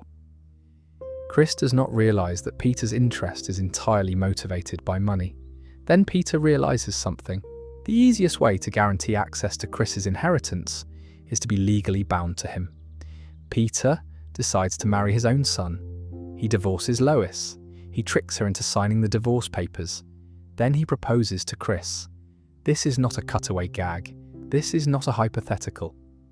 Peter Griffin, in the canonical text of the show, attempts to marry his own teenage son for financial gain. Chris agrees to the marriage, not because he wants to marry his father. Chris agrees because this is the most attention Peter has ever paid to him. Chris is so starved for his father's love that he will agree to literally anything just to have Peter acknowledge his existence. Peter kills an innocent child during this scheme. He murders another kid, and the show treats it as a throwaway moment. The episode ends with the scheme falling apart, but the damage is done. The audience has seen Peter attempt to marry his own son for money, and the show revealed that Chris is so desperately lonely and neglected that he would go along with it. That is the worst thing that has ever happened to Chris. Not the marriage scheme itself, but the fact that it exposed how completely Peter has failed him as a father. Chris was expelled from school in Season 5, Episode 16, called No Chris Left Behind, because his test scores were so low that the school removed him to raise their average under the No Child Left Behind Act. He was literally kicked out of education because the system decided he was too dumb to keep. His history textbook was so outdated that Brian noticed it during a breakfast study session. The school could not afford new books. Chris bore the consequences of institutional failure. In Season 17, Episode 10, called Hefty Shades of Grey, Chris's porn addiction is so severe that it replaces all desire for real human connection. Stewie and Brian have to wean him off of it. When they succeed, Chris gets a date with a girl whose popular friends are into thrill kills. The following morning's headline notes a local teen was killed in such a manner, implying Chris's date group murdered someone. Chris's worst moment is fresh air because it strips away every illusion about his relationship with his father. Peter does not love Chris. Peter barely acknowledges Chris exists. The only time Peter pays attention to his son is when there is money involved. And Chris is so accustomed to being ignored that he will accept any form of attention, even a marriage proposal from his own father, just to feel like he matters. That makes Chris the most quietly tragic character in the Griffin family. Meg is abused loudly. Stewie is tormented existentially, but Chris is simply invisible. He is not even important enough to abuse properly. He exists in the negative space of the show, forgotten by his family and forgotten by the writers, and that forgetting is its own form of cruelty. Before we move on, make sure to subscribe if you're enjoying this breakdown. Moving on, we have the recurring characters, the people who are not in the Griffin family, but who have been part of Family Guy for decades. Some of them suffered terrible fates. Some of them died. Some of them were written out of the show because the real people who voiced them died in real life. These are the worst things that happened to the supporting cast of Family Guy. Let us start with Mayor Adam West. Adam West was the mayor of Quahog, Rhode Island, for the first 17 seasons of Family Guy. He was voiced by the real Adam West, the actor famous for playing Batman in the 1966 television series. Adam West joined the cast of Family Guy in Season 2 and became one of the most beloved recurring characters in the entire show. Mayor Adam West was eccentric to an almost surreal degree. He was paranoid. He was delusional. He married his own hand in one episode. He once tried to fight the ocean. He believed in conspiracy theories that made no sense. He was convinced that the night was his enemy. He formed personal rivalries with inanimate objects. He once ran against himself in an election. He was not a competent mayor by any stretch of the imagination, but the citizens of Quahog loved him, and he won every election he ran in. Adam West was not just doing a voice, he was playing a heightened, absurd version of himself. The real Adam West leaned into the comedy completely. He made fun of his own career. He made fun of his Batman legacy. He delivered his lines with the same deadpan seriousness that he brought to the 1966 Batman show, and the contrast between his dramatic delivery and the insane things he was saying made every single one of his scenes memorable. The worst thing that happened to Mayor Adam West was his death. But this was not a death that happened in the show's storyline. This was a death that happened in real life. Adam West, the real person, died on June 9th, 2017. He was 88 years old. He passed away after a battle with leukemia. His death was a genuine loss for the entertainment industry and for the Family Guy community. Adam West had been voicing the character for 15 years. He was a constant presence at Comic-Con panels, at fan events, and in the recording booth. The cast and crew of Family Guy loved him. The show handled his death with remarkable grace. In Season 17, the character of Mayor Adam West was retired. The show dedicated an episode to his memory called Adam West High, where the local high school was renamed in the mayor's honor. The writers did not recast the role. They did not bring in another actor to voice Mayor West. They simply acknowledged that the man was gone and the character went with him. Starting in Season 19, the show introduced a new mayor named Mayor Wild West, voiced by Sam Elliott. Wild West was a very different character from Adam West. He was a rugged, no-nonsense cowboy-type mayor who brought a completely different energy to Quahog's leadership. It was a respectful replacement that did not try to replicate what Adam West brought to the show. Nobody could replicate that. The show knew it and made the right call by creating someone new instead. Mayor Adam West's worst thing was dying. Not in the fictional sense, but in the real sense. The character is gone because the man is gone. And that absence is felt in every episode that comes after season 17. The show lost something irreplaceable when it lost Adam West. His particular brand of deadpan lunacy cannot be recreated by anyone else. It was uniquely his. Moving on to Diane Simmons. Diane Simmons was the co-anchor of the Channel 5 News alongside Tom Tucker. She was voiced by Laurie Allen. Diane appeared throughout the first 9 seasons as a seemingly normal news anchor.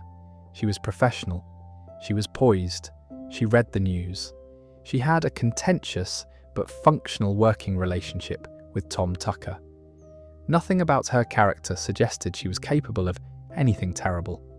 Then came season 9, episode 1. The episode is called And Then There Were Fewer. It is a murder mystery episode, set at James Woods' mansion. James Woods, the actor playing a fictionalized villainous version of himself, invites a large group of Quahog residents to his mansion for a dinner party. The guests include the Griffin family, the Swansons, the Browns, Quagmire, Mort Goldman, Tom Tucker, Diane Simmons, Dr. Hartman, and several others. During the dinner party, people start dying. Someone is killing the guests one by one. The episode plays out like a classic Agatha Christie whodunit. Everyone is a suspect. Tensions rise. Alliances form. People point fingers. The body count grows. The murderer turns out to be Diane Simmons. The respected news anchor of Quahog has been killing people. She murdered Muriel Goldman, Mort Goldman's wife. She murdered Derek Wilcox. She planned to frame Tom Tucker for all the deaths. Her motivation was a combination of rage, jealousy, and desperation. She had been fired from the news. Her career was over. She was getting older and felt invisible. Her entire identity was built on being a news anchor, and when that was taken away, she had nothing. Diane is eventually confronted. She tries to kill Lois, who has figured out the truth. But before Diane can pull the trigger, someone shoots her first. Stewie kills Diane Simmons. He shoots her from a distance to protect Lois. Diane falls and dies. Diane Simmons went from a background character who read the news to a serial killer who murdered multiple people in a single night. Her descent was sudden and total. The worst thing that happened to Diane was not being killed by Stewie. The worst thing was the unraveling of her mind that led her to murder in the first place. She lost her career. She lost her identity. She lost her grip on reality. And when she had nothing left, she decided that if her life was over, other people's lives should be over too. Mort Goldman's worst moment is directly connected to Diane's rampage. Mort is the pharmacist in Quahog. He is voiced by John G. Brennan. Mort is a nervous, hypochondriac man who runs Goldman's pharmacy. He has been a recurring character since the early seasons. Mort is harmless. He is anxious. He worries about everything. He's the kind of person who would never hurt anyone. And Then There Were Fewer, Diane Simmons murdered Mort's wife Muriel. Mort did not get to save her. He did not get to stop it. Muriel was killed during the dinner party massacre, and Mort was left a widower. He lost his wife to senseless violence committed by someone they all knew and trusted. There is nothing worse for Mort Goldman than losing Muriel. He has spent every season since that episode as a lonely man running a pharmacy, still nervous, still anxious, but now without the one person who balanced him out. Horace was the bartender at the Drunken Clam. The Drunken Clam is the bar where Peter, Joe, Quagmire, and Cleveland spend most of their time together. Horace was behind that bar for over a decade of the show. He served drinks, he listened to conversations. He was a quiet, steady presence in every scene set at the Clam. In season 11, episode 23, called Save the Clam, Horace was killed. He was struck by a baseball. The death was sudden and absurd, which is very on brand for Family Guy. One moment Horace was alive and serving drinks, The next moment, he was dead from a freak accident. The guys had to rally together to save the drunken clam in his memory. They succeeded in keeping the bar open, but Horace was gone. The bartender who had been pouring their drinks for over a decade was killed by a baseball, and that was that. Francis Griffin was Peter's adoptive father. We covered his death earlier in Peter's section, but it deserves additional attention in the context of the recurring characters. Francis was a devout, judgmental, emotionally abusive man who made Peter's childhood miserable. He criticised everything Peter did. He withheld love and approval. He never told Peter that he was adopted. Francis died in Season 5, Episode 10, called Peter's Two Dads. Peter accidentally fell on him while riding a unicycle. The death was instantaneous. Francis was crushed. He died without ever telling Peter the truth about his biological father. He died without ever apologising for the way he treated his son. He died without giving Peter the one thing Peter wanted his entire life, which was simply to hear his father say he was proud of him. Francis Griffin's worst thing is that he died with the truth. He had every opportunity across Peter's entire childhood and adult life to tell Peter he was adopted, to tell him about Mickey McFinnigan, to give Peter the full picture of who he really was.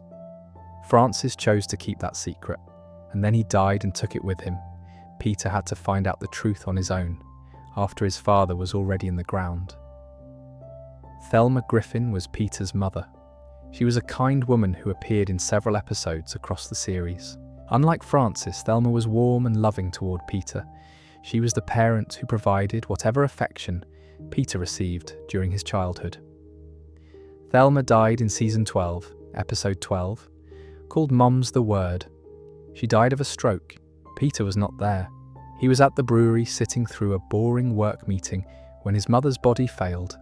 He came home and found his friends and family waiting to tell him the news. Peter did not get a phone call during the meeting. He did not get a chance to rush to the hospital. He just walked through his front door and was told his mother was dead. The cruelty of Thelma's death is in its timing.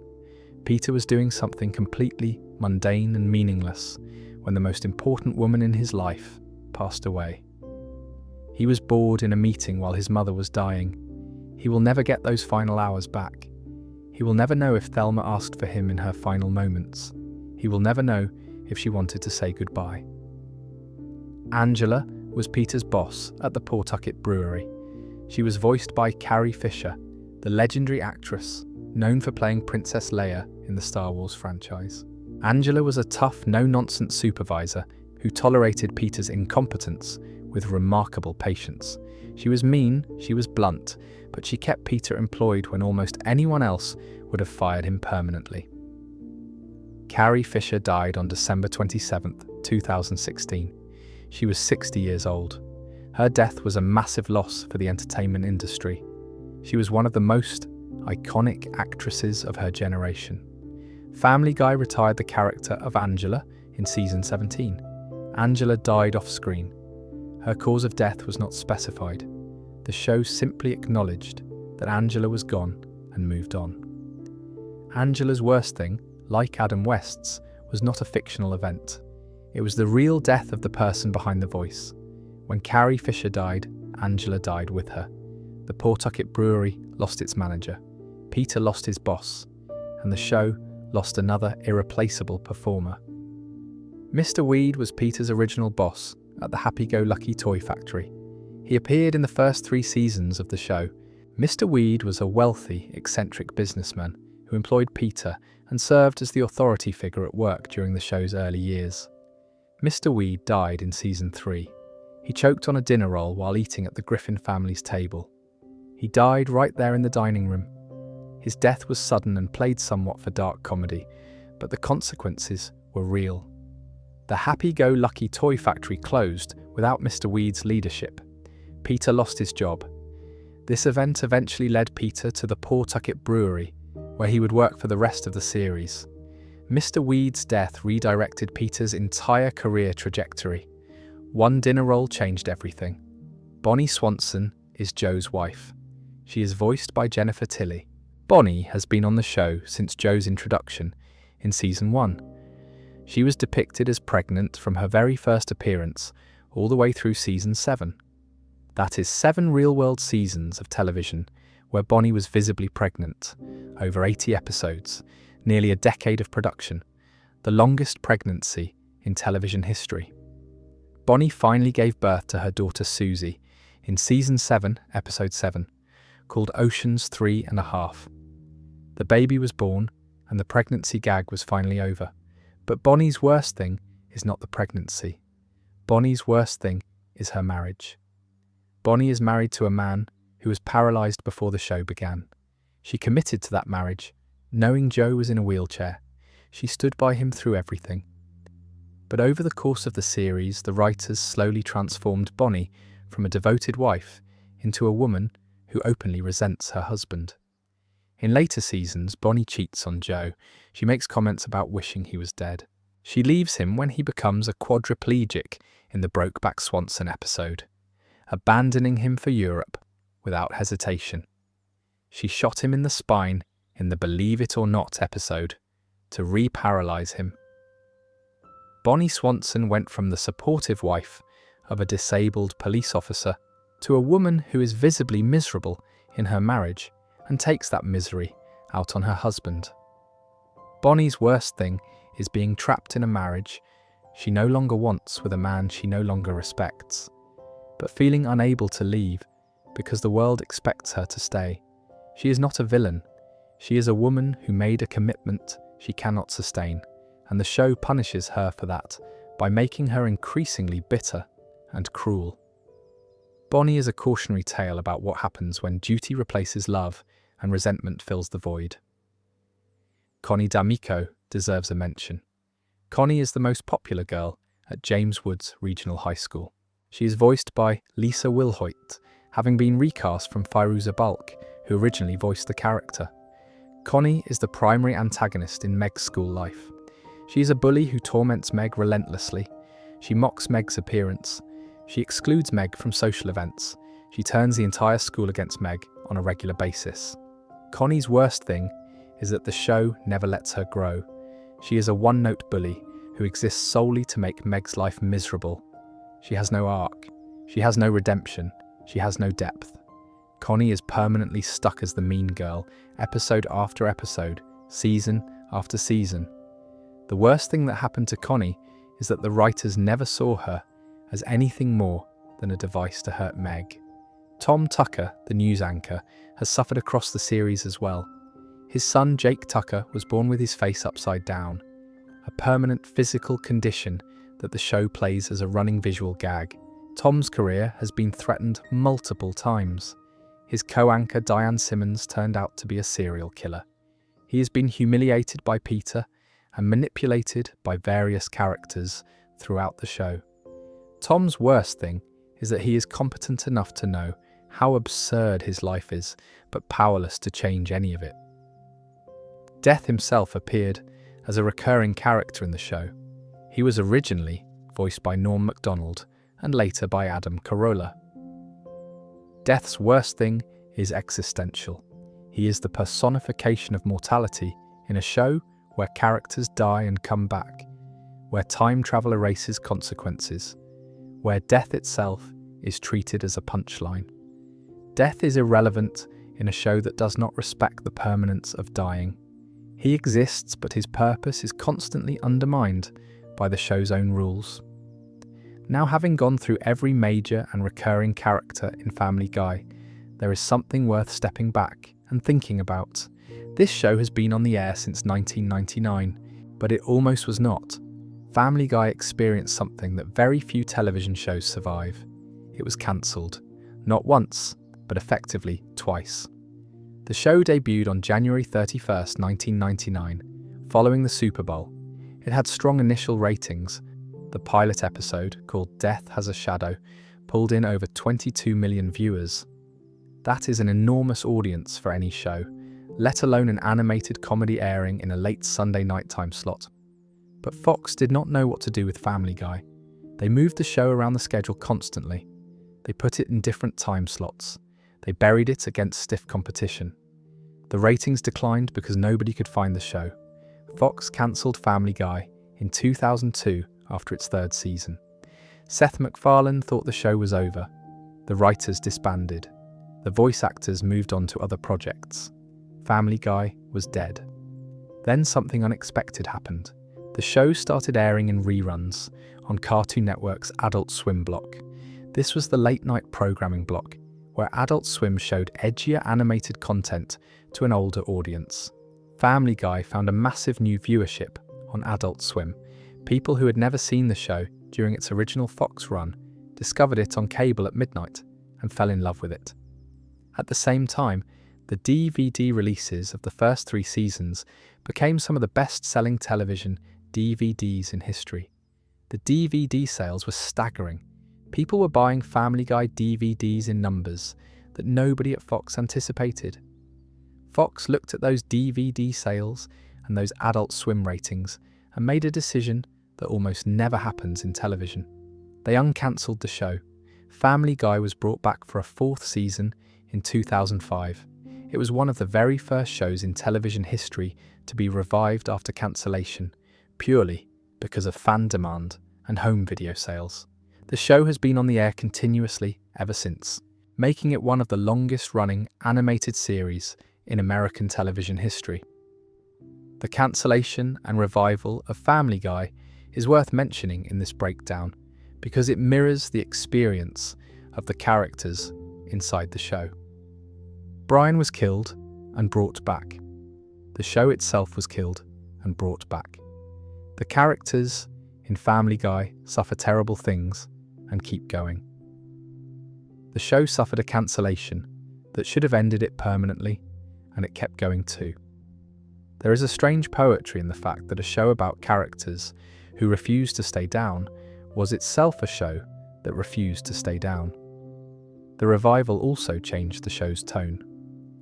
When Family Guy came back in 2005, it was angrier, it was darker, it was more willing to push boundaries. The early seasons had their dark moments, but they were balanced by genuine warmth and heart. The post-revival seasons leaned harder into shock humour, cruelty, and extreme violence. Many fans point to the cancellation as the dividing line between classic Family Guy and modern Family Guy. The characters became meaner. Peter became more destructive. Meg's abuse became more extreme. The cutaway gags became longer and more disconnected from the main plots. Some fans loved the new direction. Others felt the show lost something during those years off the air. Whether you prefer the early seasons or the later ones, there is no denying that Family Guy earned its survival. 25 years, over 440 episodes, 24 seasons, hundreds of characters, thousands of cutaway gags. And underneath all of that comedy, it has built a catalogue of genuine suffering that rivals any dramatic series on television. Meg Griffin chose to be the family punching bag because she decided her suffering held the family together. Joe Swanson was shot by a drug dealer and lost the use of his legs forever, then watched his wife and friends abandon him every time his disability became inconvenient. Brian Griffin was killed by a car, and his best friend had to break the laws of physics to bring him back. Glenn Quagmire murdered a man in the woods to save his sister from an abusive boyfriend. Cleveland Brown lost his wife to his best friend and could not bring himself to raise a hand against either of them. Stewie Griffin discovered that his entire personality is a defense mechanism created by a scared and lonely child. Peter Griffin killed his adoptive father before learning the truth about who he really was. Lois Griffin had her deepest secret broadcast to the entire town by a woman pretending to be her friend. Chris Griffin was so starved for his father's attention that he agreed to marry him. Adam West died in real life and took his character with him. Diane Simmons went from a news anchor to a serial killer in a single night. Horace the bartender was killed by a baseball. Francis Griffin died without telling his son the truth. Thelma Griffin died of a stroke while Peter was sitting in a meeting. Angela disappeared because Carrie Fisher left us. Mr. Weed choked on a dinner roll and changed the course of Peter's career. Bonnie Swanson was trapped in a marriage that slowly poisoned her, and Mort Goldman lost his wife to a murderer at a dinner party. Now let us talk about a few more characters who deserve attention before we wrap this up. These are characters that do not always get discussed in these kinds of breakdowns, but whose suffering is just as real and just as significant to the world of Family Guy. Neil Goldman is the son of Mort Goldman, the pharmacist. Neil has been in love with Meg Griffin since the earliest seasons of the show. His crush on Meg is obsessive. He follows her around school. He writes her love letters. He tries to impress her at every opportunity. He asks her out repeatedly, and Meg rejects him every single time. She does not just reject him politely. She finds him physically repulsive. She has said so to his face multiple times across the series. Neil's worst thing is that he is trapped in the same cycle as Meg, but from the other side. Meg is desperate for acceptance from people who will never give it to her. Neil is desperate for love from a person who will never return it. He is the male version of Meg's social suffering. He is awkward. He is unattractive by the show's standards. He is the kid that nobody wants to be around. But unlike Meg, who at least has a family that acknowledges her existence, even if they treat her badly, Neil has almost nobody. His mother Muriel was murdered by Diane Simmons in season 9. His father Mort is a nervous wreck who can barely take care of himself. Neil's social life consists entirely of chasing a girl who hates him. In the season 12 episode called A Fistful of Meg, Neil is one of the first victims of the dangerous new kid Mike. Mike publicly abuses Neil at school. Neil cannot defend himself. Nobody defends him. He is beaten and humiliated in front of his peers. This is a kid who already has no friends, no social standing, and no confidence, and the show piles physical violence on top of all of that. Neil's worst thing is being invisible.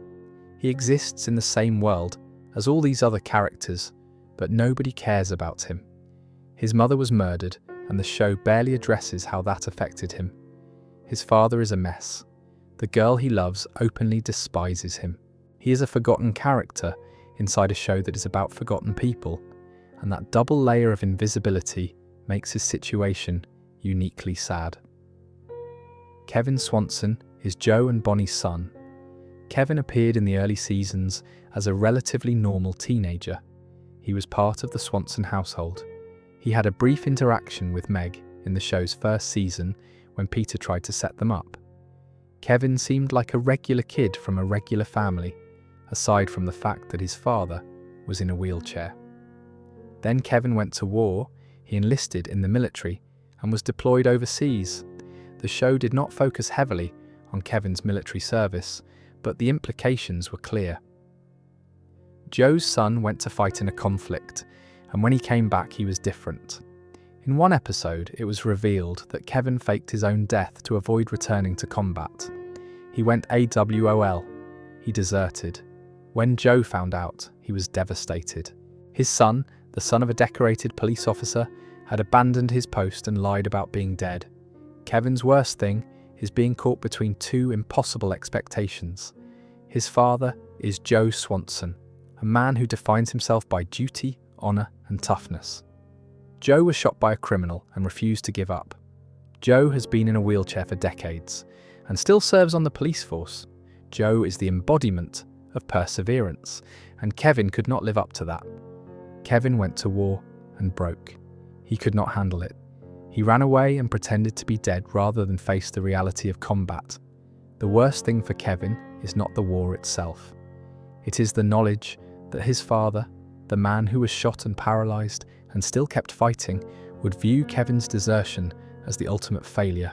Kevin failed the one test that Joe's entire life proved could be passed. You can be broken and still keep going. Joe proved that. Kevin could not. In the earlier seasons, it was also implied that Joe's anger issues sometimes manifested in violence toward Kevin. Joe's temper is well documented throughout the series. He has explosive outbursts that terrify the people around him.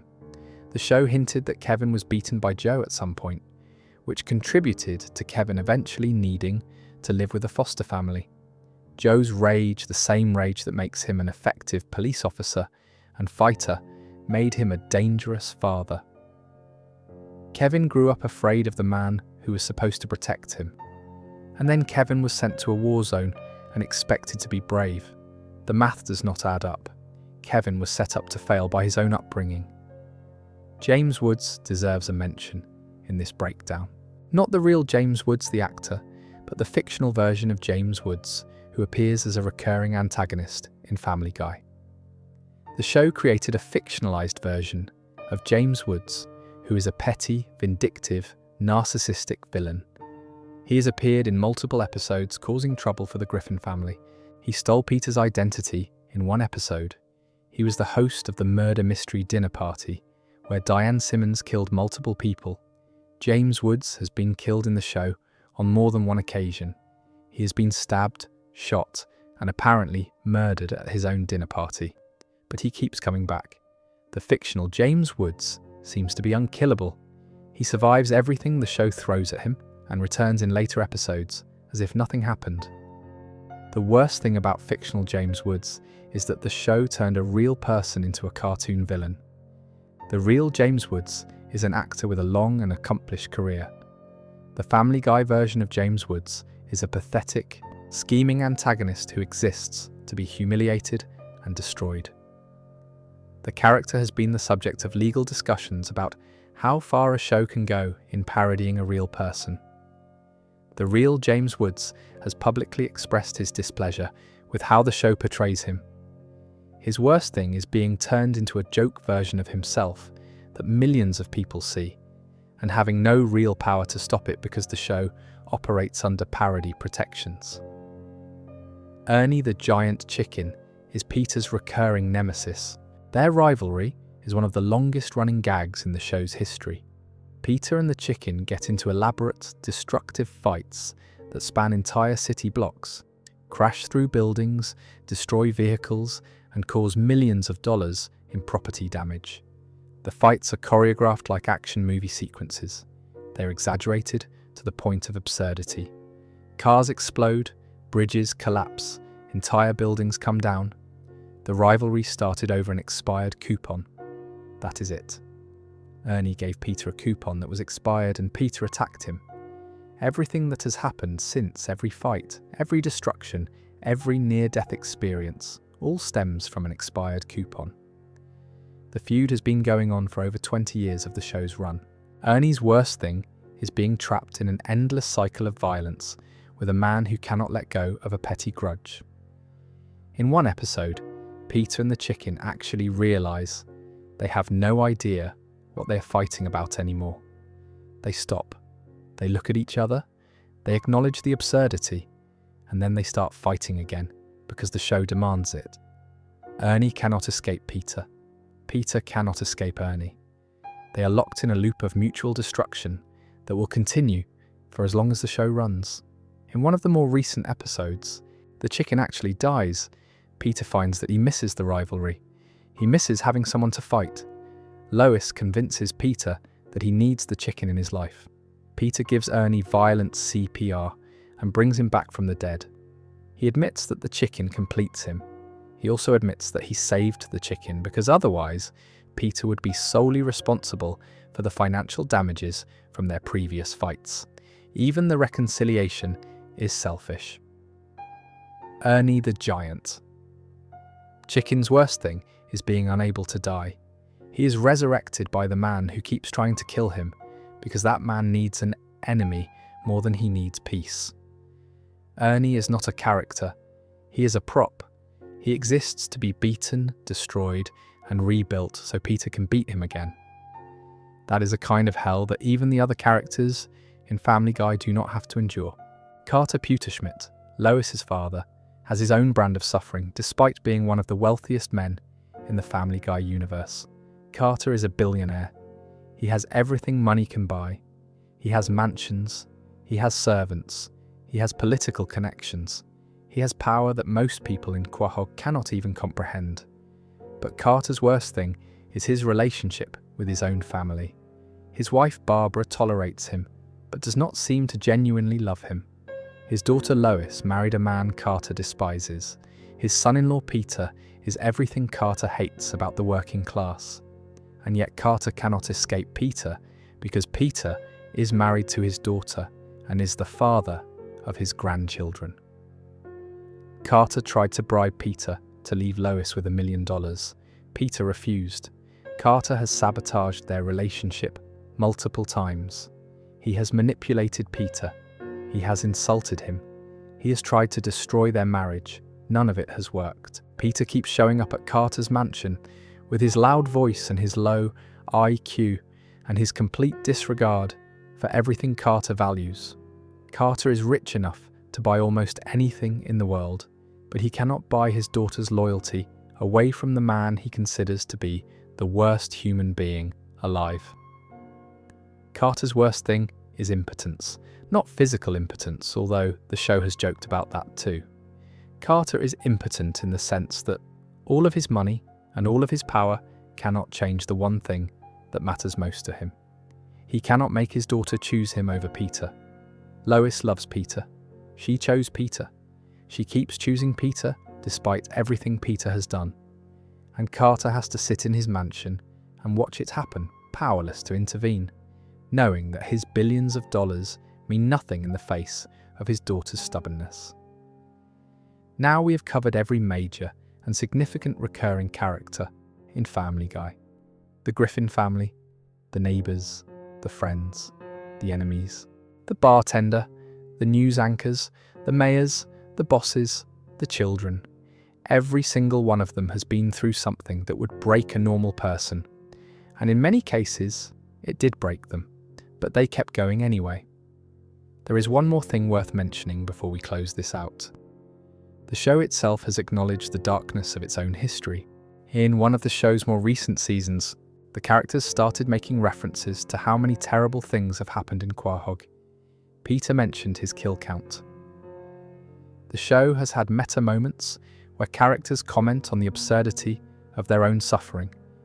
There was an episode where the family sat around discussing how many times their lives have been destroyed and rebuilt.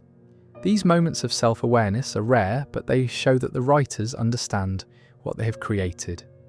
Family Guy exists in a strange space. It is simultaneously one of the most popular comedies in television history and one of the most controversial. The Parents Television Council named it the worst TV show of the week on at least 40 occasions. The FCC received numerous complaints about its content. Episodes have been pulled from streaming. The Turban Cowboy episode was removed after the Boston Marathon bombing because a cutaway gag about Peter driving through a marathon crowd became horrifyingly relevant. The episode called Partial Terms of Endearment, which dealt with abortion, was refused by Fox for United States broadcast entirely. It only aired internationally on the BBC and has never appeared on official streaming platforms in the United States. It is only available on DVD. The show has faced lawsuits. Carol Burnett sued over a parody character, and the case was dismissed under First Amendment protections. A lawsuit related to the song I Need a Jew was reported in the trade press. These legal battles are part of the show's history, and they speak to the power of its content. Family Guy makes people angry because it refuses to treat anything as sacred. It will joke about death. It will joke about disability. It will joke about abuse. And then, in the very same episode, it will ask the audience to take those things completely seriously. That contradiction is what makes Family Guy unique, and it is what makes these worst moments land as hard as they do. When the show jokes about Meg being the punching bag, the audience laughs because the show frames it as comedy.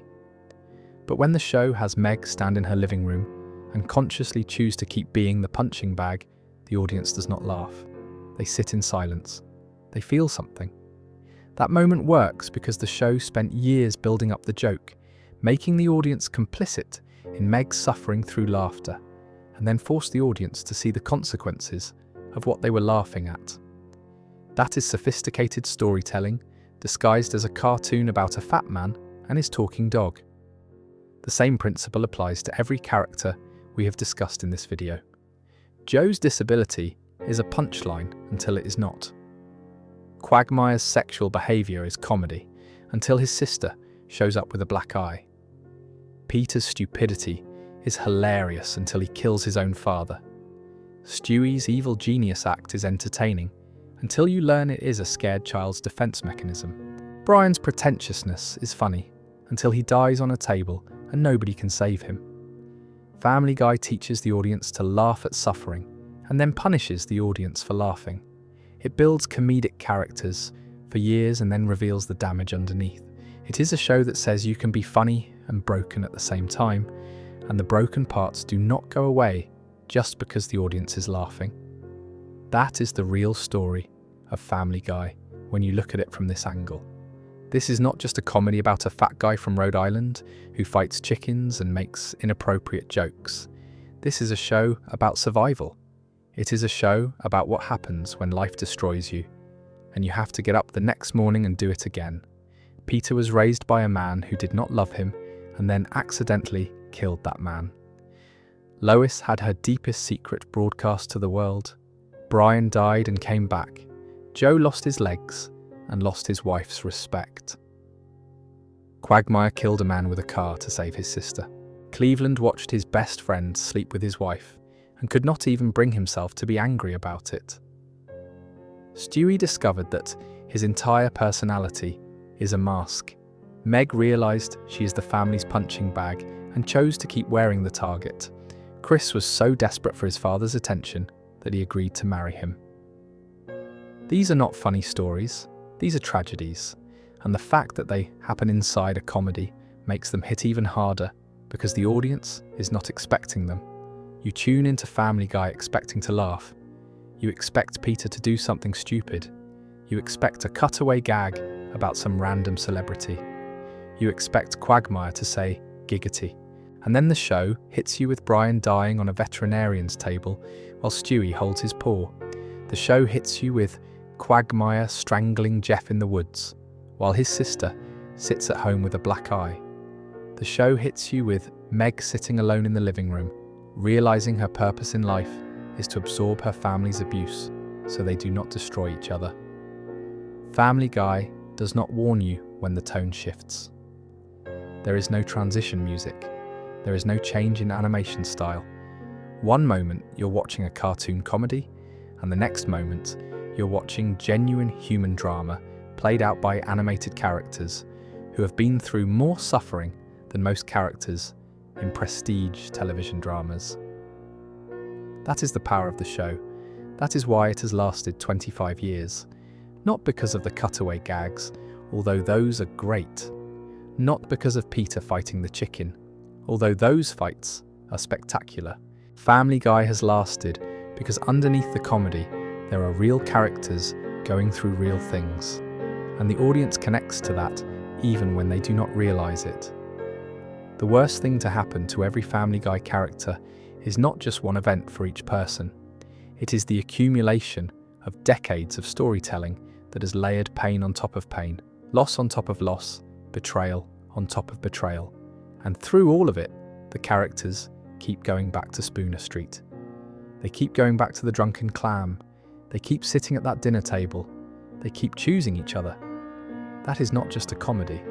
That is a story about people who refuse to give up on each other, even when every rational part of their brain tells them they should. Peter is a terrible husband and father, but Lois stays. Joe's friends mock his disability constantly, but Joe stays.